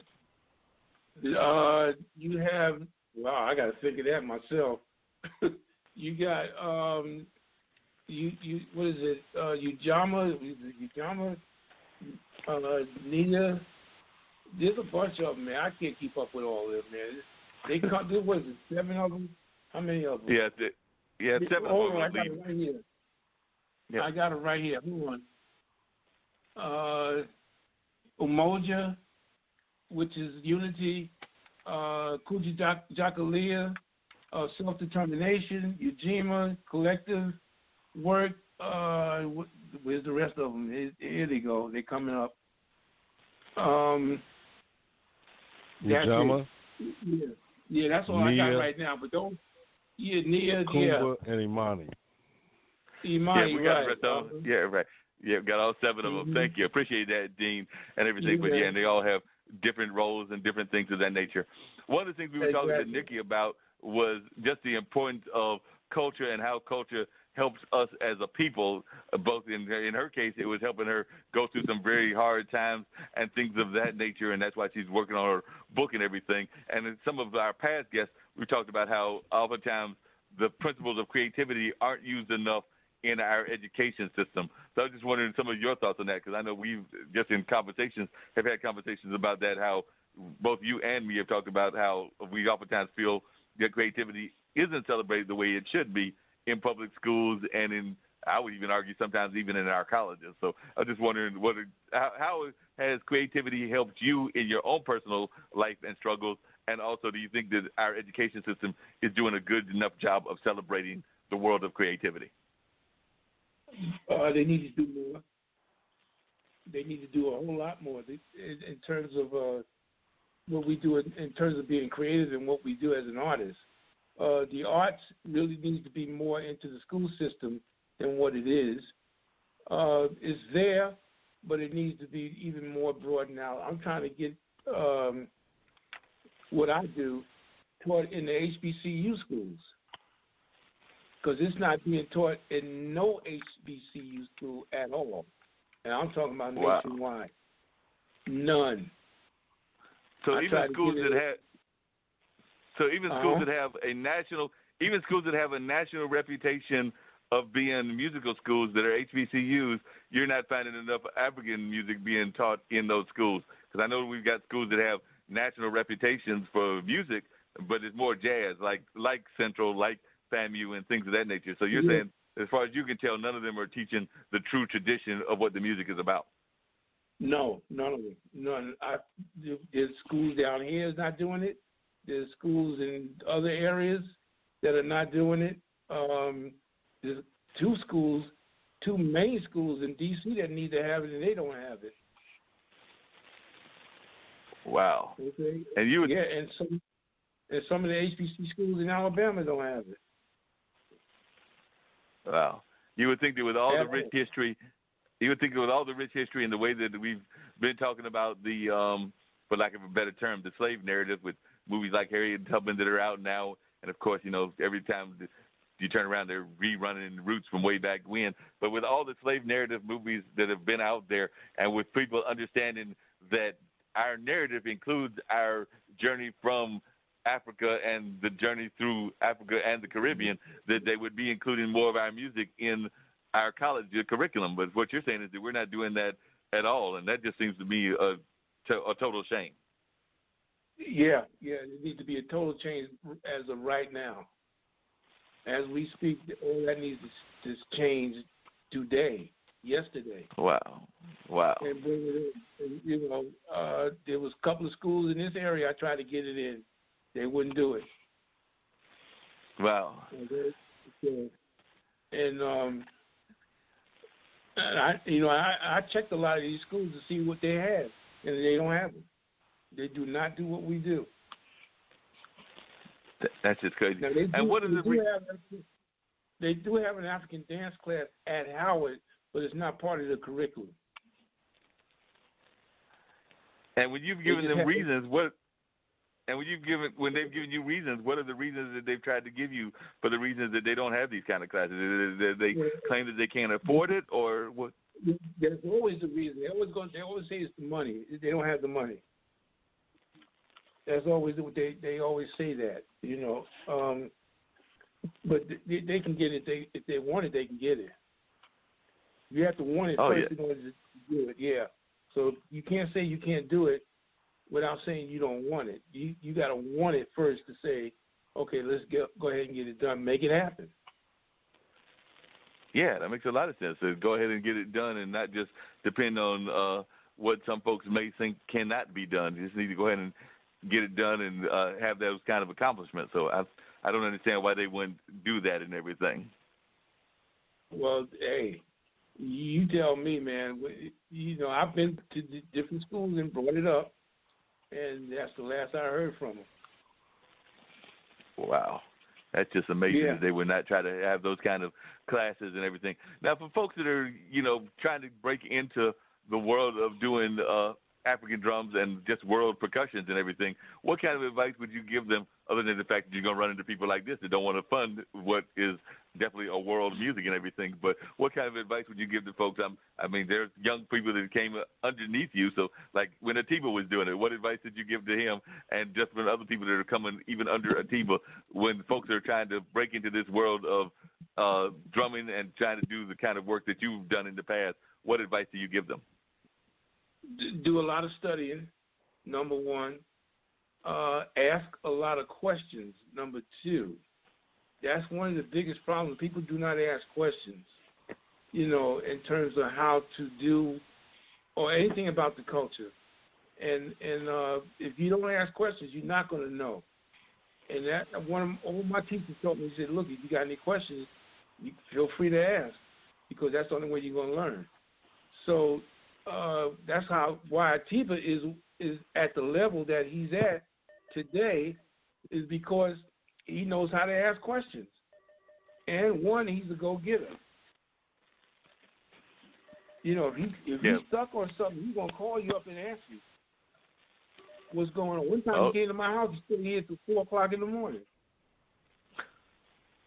Well, he stayed up to 4 o'clock in the morning, going through all my videotapes and looking at every videotape of drumming and dance on there. He stayed up to 4 in the morning.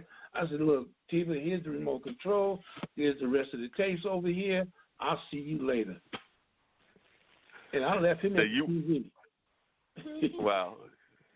You went and got your sleep and left him right there at the TV so he could do what he needed to do in terms of learning this material and everything. And when way back, he was 14, go ahead. He was 15 years. He was 15 years old when he did that. Wow. Wow. He just came out of the house, and I called his mother and said, "Look, he's staying over tonight. I'll bring him back later," and left it at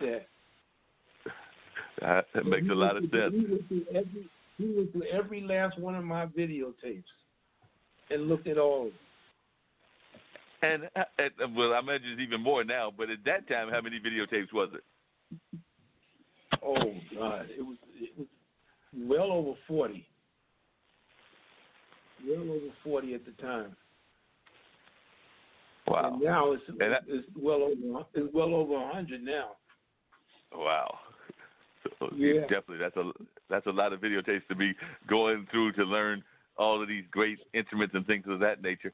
But what were some of the people that inspired you when you were coming up? Like I said, I imagine some of them have passed on, but of course we've talked about Baba Chuck. But who were some of the other people? Excuse me. Even among the drummers that really inspired you when you were coming up, and even now, I imagine there's even some drummers, maybe even some young drummers that are inspiring you. Because I do believe that inspiration can come from both the older generation and the younger generation.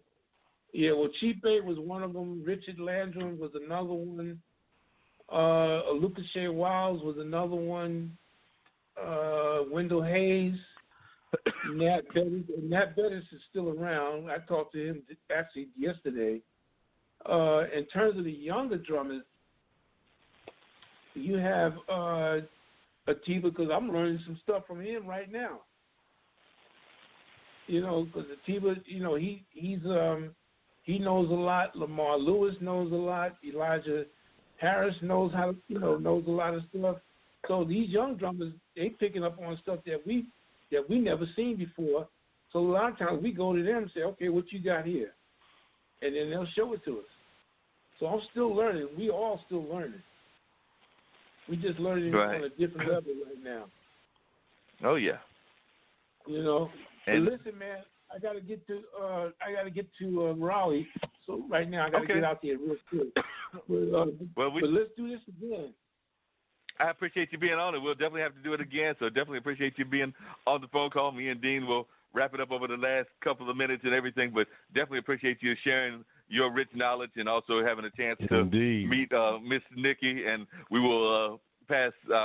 Next time I see you, I'll email you with her information so y'all can connect. But we're definitely looking forward to having you on, talking some more about some of your experiences. But definitely what you shared was definitely really interesting. And we'll be keeping track. And if I run across any of those teachers or administration types, I'm going to try to encourage them that they need to get some of these classes that you want into those schools, because I agree with you. There's some kind of classes that we need that we are not having. I mean, I appreciate what John Brown and others are doing, Ira Wiggins and others are doing in terms of the traditional jazz and even things of that nature. But I agree, we got to get more African dance and African drumming classes in. We need whole classes on the blues, because even though there's classes on the jazz, I don't think the blues is taught enough either. So there's a whole lot of things that need to be corrected. That's right. That's for sure, man. So let's work on that. We will definitely work on that, and we'll definitely find ways to team together. And like I said, I've been talking to Mr. Newberry about even trying to do some maybe some coffee house sessions where we'll have people that are in the arts meeting each other. Because, you know, Joe Newberry is a longtime folk artist that worked with Baba Chuck on a couple of productions and things of that nature, and he's still in the area. So we've talked about maybe doing it, because I'm on the board of the Carolina Theater, either the Carolina Theater or here at Haytown, or maybe doing them rotating around at different locations where we'll have these different artists come in and talk to each other, because I'm just amazed sometimes, like I said, that whether it's visual artists or dancers or musicians or whatever the art form is, that we've got all this talent, and unfortunately, even among the authors, they don't know each other as well as they should. So I've come up with a plan to try to change that in 2020, so we'll see if the plan works. Sounds good, man. Let's do that. All right. Sounds great. Look forward to having more conversations with you. You have a safe trip back to Raleigh.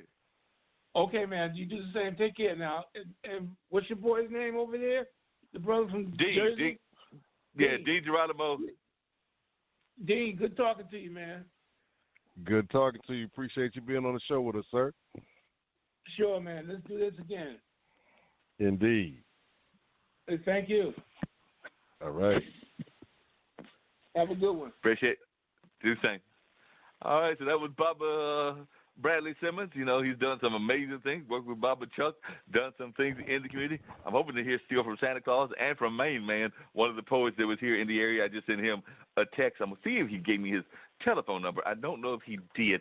But in the meantime, if you will go to our studio, because, you know, we had the gentleman from last week, and I actually found and downloaded the Christmas song that you were talking about. So if you will go down, all the way down, you will see Jay Shorty, and it says Christmas song. Click it, play it, and I'm going to see if I can't find. Let's see. It's all the way at the bottom. Hold on. Well, it puts it in alphabetical order by the time I get to it. So let's see if I can see it here. Jay Shorty. I see gospel. Is it you, baby? Last night. All right, here it is, the Christmas song. Ladies and gentlemen, it's the Christmas song by Jay Shorty right here on Straight Talk with Dean and Mark. Baby. This is Christmas season. And it's sure this time of the year. You know, baby. Kind of hooking up with reindeer. You know, Christmas only comes once a year. I said Christmas, baby.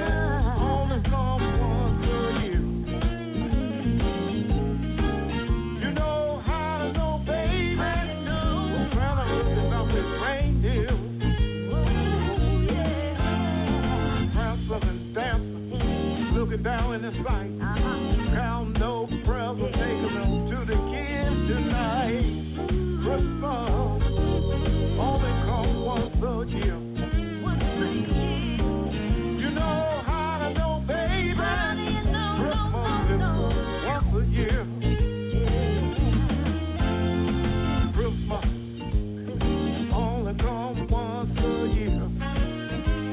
You know what I said, baby? I said Christmas. Baby, only come once a year. You know how I know, baby. Gonna hook it up with reindeer. Here it goes.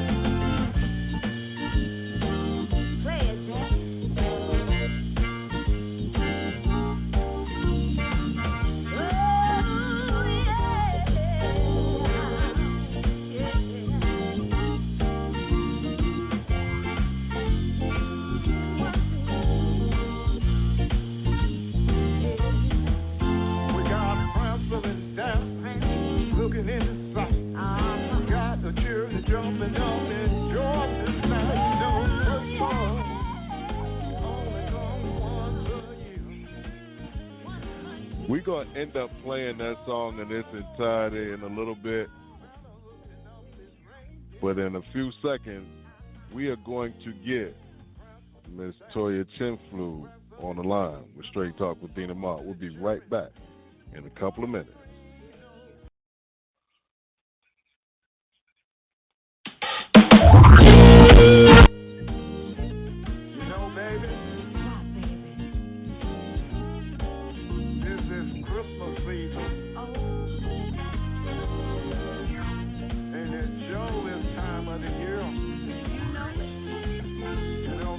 Hey, Mark.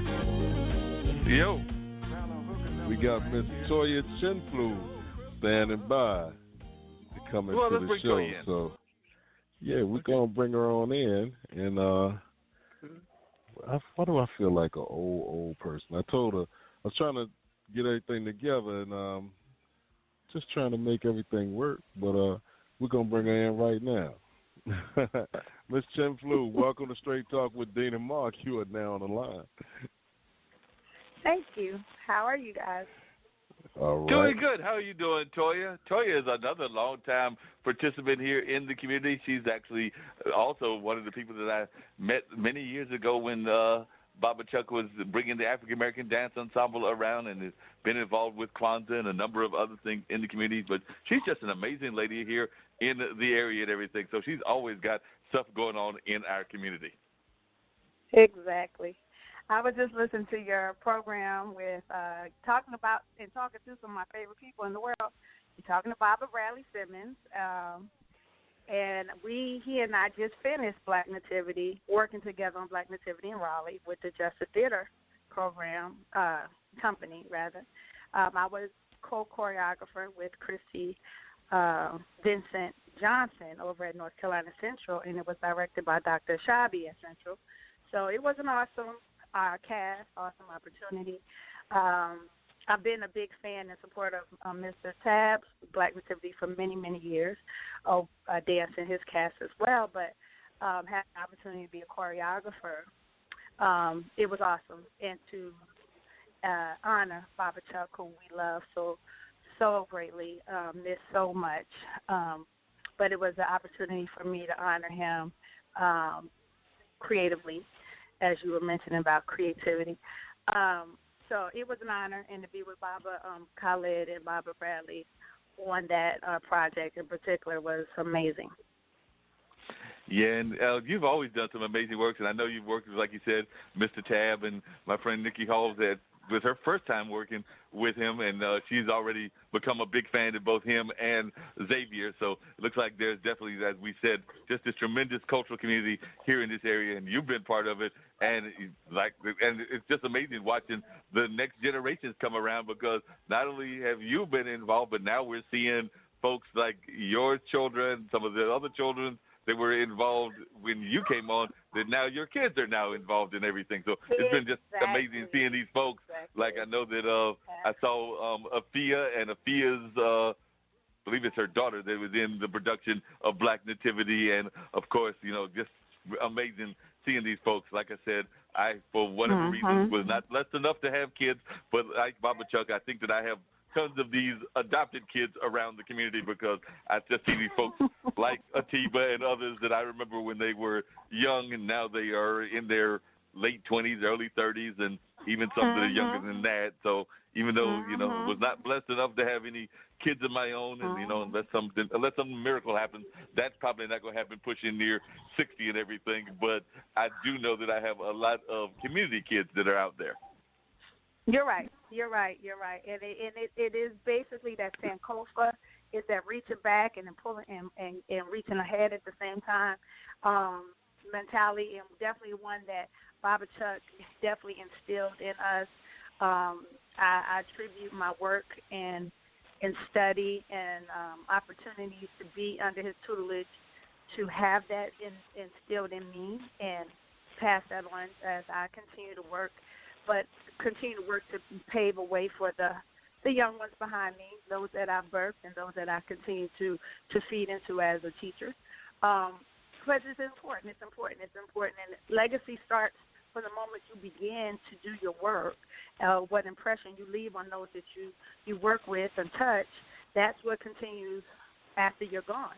So it's very important is that peace, love, and respect for everybody, the motto Baba Chuck instilled in all of us in every community that he was ever in front of, shared with, performed with, that peace, love, and respect, and to continue the continuum of African culture, which is culture of people, period.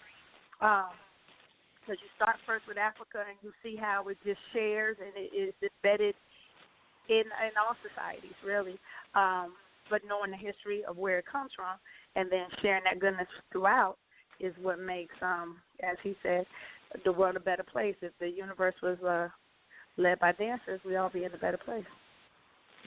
Yeah, that's actually I did not mention it this time, but Jay Shorty, actually, who's a blues artist that we just finished playing, he was at the other show that I do, which is over there in Carrboro at WCOM, and there's a guy named Bobby Blackhat who is a blues artist, I believe out of Chicago, if I remember correctly, but he's got a song called Bobby Blackhat for President, and that's actually one of his lines is that he feels that we've had enough idiots in office, so we need to have a bluesman as president. So I think that Bobby Chuck would probably agree. We either need a bluesman or a dancer, somebody out of the arts to be actually running the country, because people in the arts would have a better understanding of people and an understanding and compassion with people, unlike some of our resident politicians. So I know that you've been a fan of Pearson and some of his campaigns, and I know he's running for state senate. So we definitely need some artists. Yes. Oh, Pierce, I love him. I had the opportunity to be his teacher back when I taught at Durham School of the Arts, and initially in the late mid '90s. I love him. I love what he stands for. But you can't again look at his parents. Like, look who raised him. Look at the community in which he was nourished. So to see him excel in the way that he does, and to hear him speak in the way that he does, and just the way he carries himself, and now fathering his own children, and it's just, again, that whole idea, that continuum, peace, love, and respect for everybody. He's a godson of Baba Chuck. I mean, it doesn't fall far off the tree, If you feed it, you nurture it, good food, good soil, good foundation, you blossom, and that is definitely evident in Pierce Freelon, for sure. Oh, no doubt about that, Toya. And just out of curiosity, we were talking to Bradley about Kwanzaa and everything, but what are your own personal Kwanzaa plans? I know I usually see you on Thursday. You and your family will pop in here at the Hayti and we'll enjoy some of the celebrations here, but I don't know if you're going to make it to Cary or you'll be at the one on the 1st at the Armory, or what are your own personal Kwanzaa plans this year? Well, I always, and I was just having this conversation with one of my children, I didn't grow up with Kwanzaa. But I grew to learn through my work with Baba Chuck again the importance of it, the true essence of it, the agenda, the history. And so I always, like when day after Thanksgiving, when everybody's setting up their house for Christmas, or not everybody, but when those do, I'm a grandmother, and my grandson, we put up the Christmas tree and we put up our Kwanzaa table. So, it in my household, it's always been, it's not one or the other. We celebrate everything. So we have our Kwanzaa table already set up, like we set up our Christmas tree. So for us, my mother just arrived today. We always do something within our home, and then it's important to go out into the community. So I do my best to get my family out to at least 2 events in the community, and the one that I never ever try to miss is, of course, Baba Chuck's, because of who he is and the impact he's had on me personally and the family and the community at large. I always attend the January 1st, and I always start with the Hayti. When I can get whatever ones I can get in between those are bonuses. But I start at Hayti, end at Armory, and I do what I do within my family. So those are the 2 main ones I definitely attend. If I can get to Cary, I do. Or if I can get to the one at North Driver Street, I do that as well. I don't know if they still have that one, but I remember attending that one. I think when Affair was helped spearhead that one. But I try to get at least 2. If I get an extra one in there, like I said, it's a bonus. But those 2 community ones and what I do at home with my family. Oh, yeah. And by the way, Dean, I've got to let you know that Toya is also one of those people. I don't know what it was, but I think we transplanted half of the Northeast down here to North Carolina because she is also one of those transplanted Northeastern folks and everything. I'm a transplant. You're right. She is transplanted from the Northeast as well. Area. Yes, but wouldn't go back for nothing. Where at New I Jersey? love to visit, but I would not move back up there. But I've definitely one that came from the north. Where at New Jersey? Dean was asking where at in New Jersey. I'm from North. I'm a North Jersey girl, and but exit had 14. my share living in New York City and training with my Aunt Lucy in Queens, New York. So I've had my share of the area, but and there's no place like home, click my heels. But I've come to love Durham, and Durham is the place that I raised my children, my family, my husband, and I've been here. So love Durham. Love home. And we love having you here in Durham and everything. And I'm still trying to figure out, I told you that about Nikki. I'm still trying to figure that out about Toya. You mentioned it about your own wife and everything up there in New Jersey. But Toya is another one that I'm convinced has found the fountain of youth because she also does not look like a grandma. Yeah, well, I tell you what, you look at my mom and you will see, again, apples and trees and fruits of the tree. I'm blessed because my mom never looked like she's my mom, and her mother didn't look like she was her mother, and it's just been as a blessing. Nice. It's one of those generational blessings. That's well, what like I said, it's a generational blessing. Some people talk about generational curses, but black folks, we have a lot of generational blessings. And that youthfulness, black don't crack, that comes in generation terms too. So there's a lot of good in the DNA of Africa, and I celebrate that part. And you do a great job of celebrating it. And like I said, and I think it's on both sides of your family. Because I also would not put your husband as looking his age either. So it's not just a female thing either. Because I think it's just this whole generation of folks. Yeah, no. It's not a female thing. It's not at all. It don't stop with a girl or boy. It's just a part of our culture. And living in love, in harmony. Loving what you do helps when you're stressed out and not doing what you love. Those wrinkles get permanent quick. I'm thankful that I've had Baba Chuck to be a part of his company so that I could start off doing what I believe God put me here on the planet to do for so many years, and that's helped a great deal. Less stress when you do what you love. Yeah, there's no doubt about that, and you've definitely been one of the premier people, both, like you said, in the dance world, and still are because you're involved in a number of things, and, we've vowed to have Tab retire at some point. I'm thinking that you're probably going to go for another 15 or 20 years in your career because I don't ever see you retiring. I'm thinking you're going to, do this as long as you can. I don't see me either. I have two wonderful, I have many people that I adore and look up to, but I say, again, my most recent project with Bradley and Baba Khalid, I set out to honor two very significant people in my life outside of my own family, and that is Mama Dunham, Catherine Dunham, and Baba Chuck Davis. And just the example of their lives, Baba Chuck did not retire. He danced and lived his life doing his art until he could not do life. Mama Dunham, the same. Josephine Baker, the same. She performed a phenomenal show, went home, went to bed, and that was it. So when your art is your life and your life is your art, retirement. I don't see it. You know what I'm saying? So I'm not looking forward to that. But many different projects, different ways to facilitate the art in my life, that will probably happen. It'll be less me jumping around and more me encouraging others to do it. But yeah, I don't believe I'll ever retire. I agree. I don't think you'll ever retire as well. Do you have any? I mentioned to Bradley, and he didn't have anything immediately on the plate. But do you have any projects that you have on tap for 2020? We're about to start a new decade, so I don't know if you have anything that you've got on tap that you want to let the listeners know about, or that you want to share.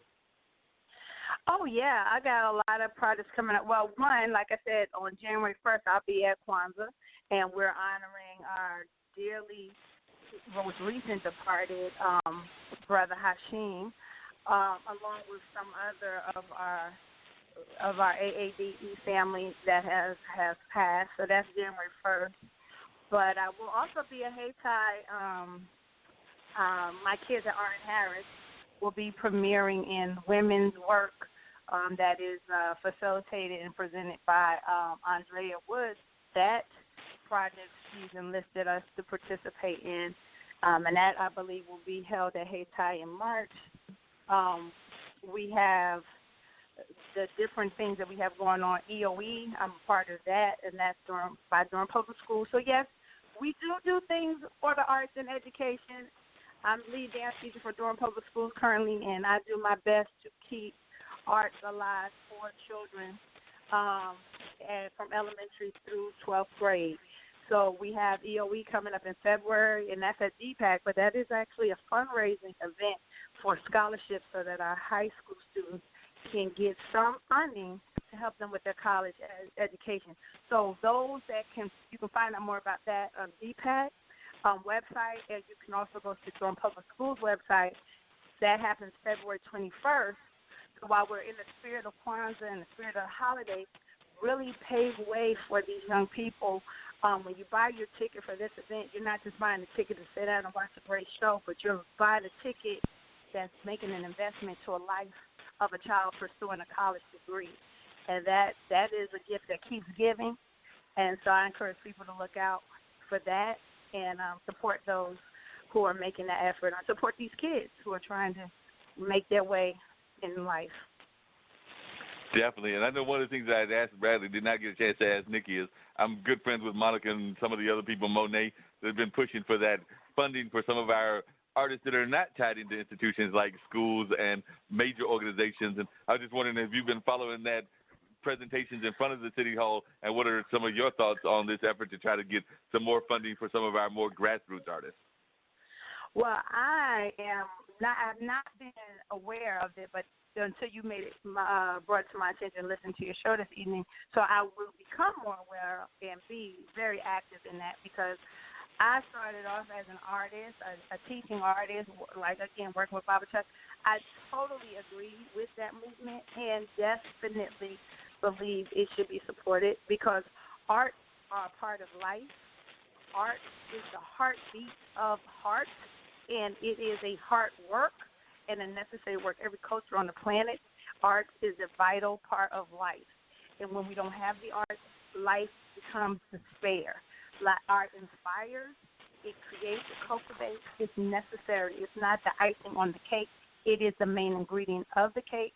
And we, as taxpayers, should do anything and everything to make sure arts are kept alive, and artists, who are the pulse of the art, are nurtured so they can keep our art present and focus of our life change. So I will become very much a part of it. I'm going to learn more about how I can participate in the movement, because I absolutely 100% believe in that and would like to support that.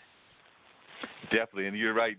Unfortunately, the arts, and we've talked about it on the show with some of the artists, including people like Pierce Freelon and some other artists that we've had on the show, but too often people do not understand that they often talk about the need for critical thinking and things of that nature, and I am of the strong belief that if you don't have a grounding in the arts, it's hard to have a grounding in critical thinking, because the arts actually helps you with critical thinking, because I don't know an artist that doesn't do some critical thinking.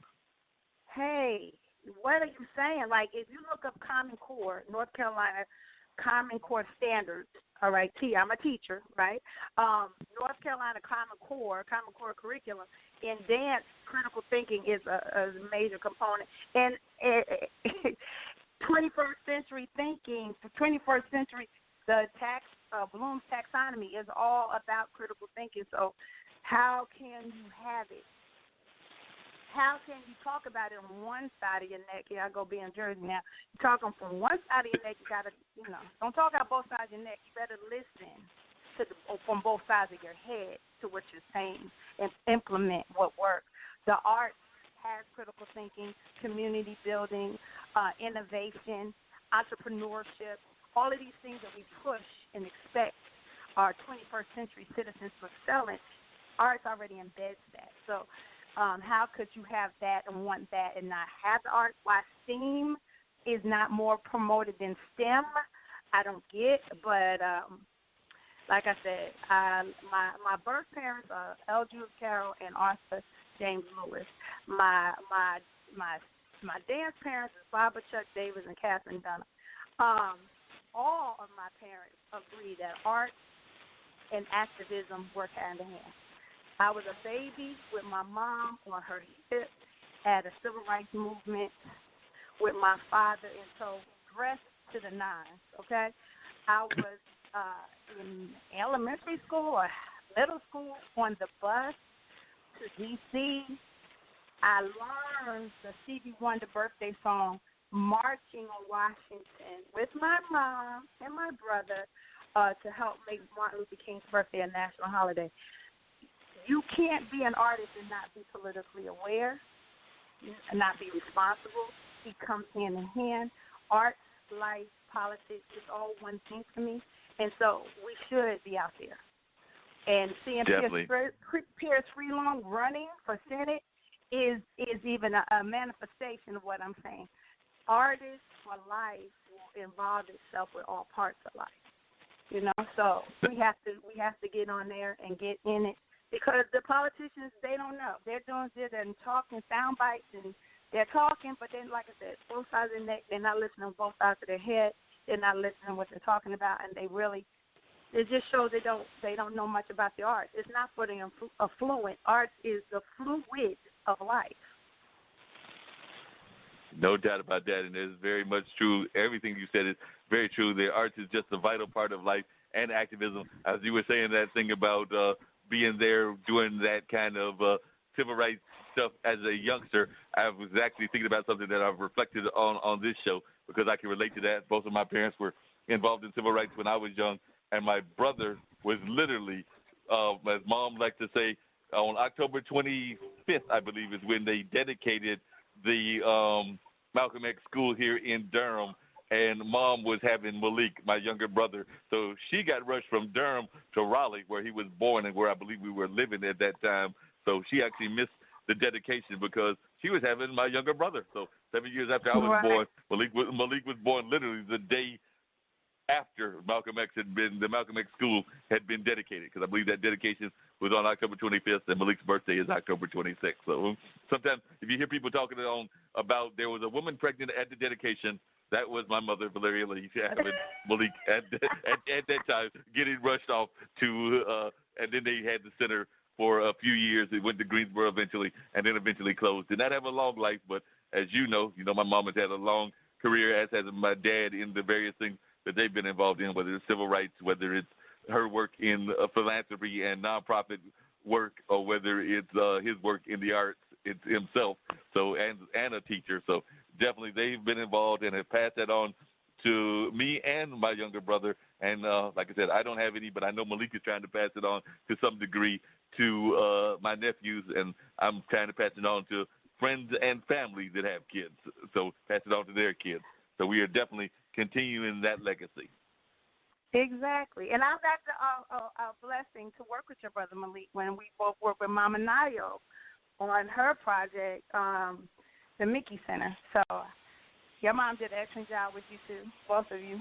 And that's right. So you're not only did you learn from her, but y'all picked up and continued the work. So, and that's what it's about. Again, that continuity, that continuum, that peace, love, and respect for everybody. You reach back, you bring one up.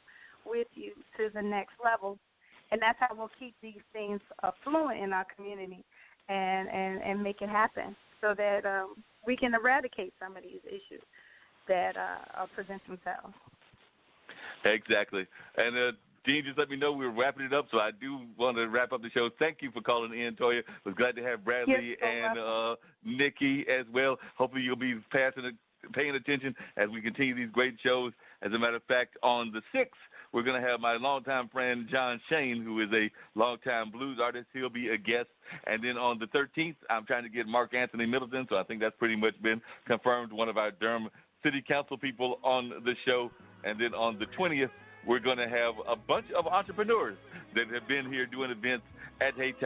Among them were people that participated in the Riot, which is a kind of a business incubator kind of event. And then there was another entrepreneurial event that was held at Hayti. So we're going to have about 3 or 4 independent entrepreneurs that will be on the show on the 20th. So we're always looking for great guests. So we're just already ready to bring in the next decade with some more amazing guests like we did on this particular decade doing this show for, what is this? We're going on 6 years now, Dean?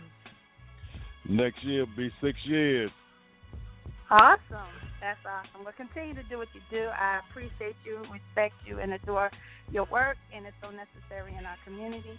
And so I applaud you guys, and thank you so much for having Barbara Bradley on, because honestly, that's what tuned me in to the program. So I continue to, have multi-talented guests and diverse panels, and you'll continue to share, show, and involve many people in our community so we can keep our ear to the ground and know what's happening. So, again, I applaud you for your efforts and what your work is, and continue to do so.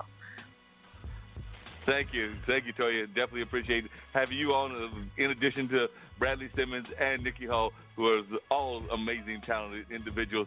And like I said, we're just going to continue rolling, going to continue to support the arts, support our creatives, support our entrepreneurs, and support our activists, because we believe in all 3 of those. I know that I'm not just speaking for myself, but also Dean, because we've talked about some guests that he wants to bring on that are out of the New Jersey area, because we don't consider ourselves just a North Carolina show, just a New Jersey show. We're trying to be a global show. So we want folks to be listening and learning about all the great things that are happening here and around the world. So we've had guests from around the world, and we're going to continue to try to track them down.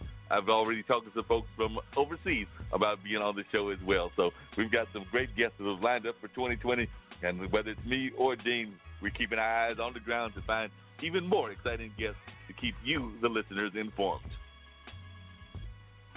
Indeed. 62 countries, 49. Well, we got all 50 states now, so it's Straight Talk with Dean and Mark, y'all, Monday nights at 7 p.m. Now, next week, we won't be there, but catch us on our replay show, and tomorrow afternoon, 2 p.m. on the Skyhawk Radio Network, we'll be there as well. If you missed those, we got replays on Radio Public, iHeartRadio, Google Podcasts, Spotify, Spreaker, TuneIn, Stitcher, Podbean, Apple Podcasts, Podcast Addict, Castbox, and right here on Blog Talk Radio. Like I always say when it's walk outside your front door, it's showtime and the world is your stage.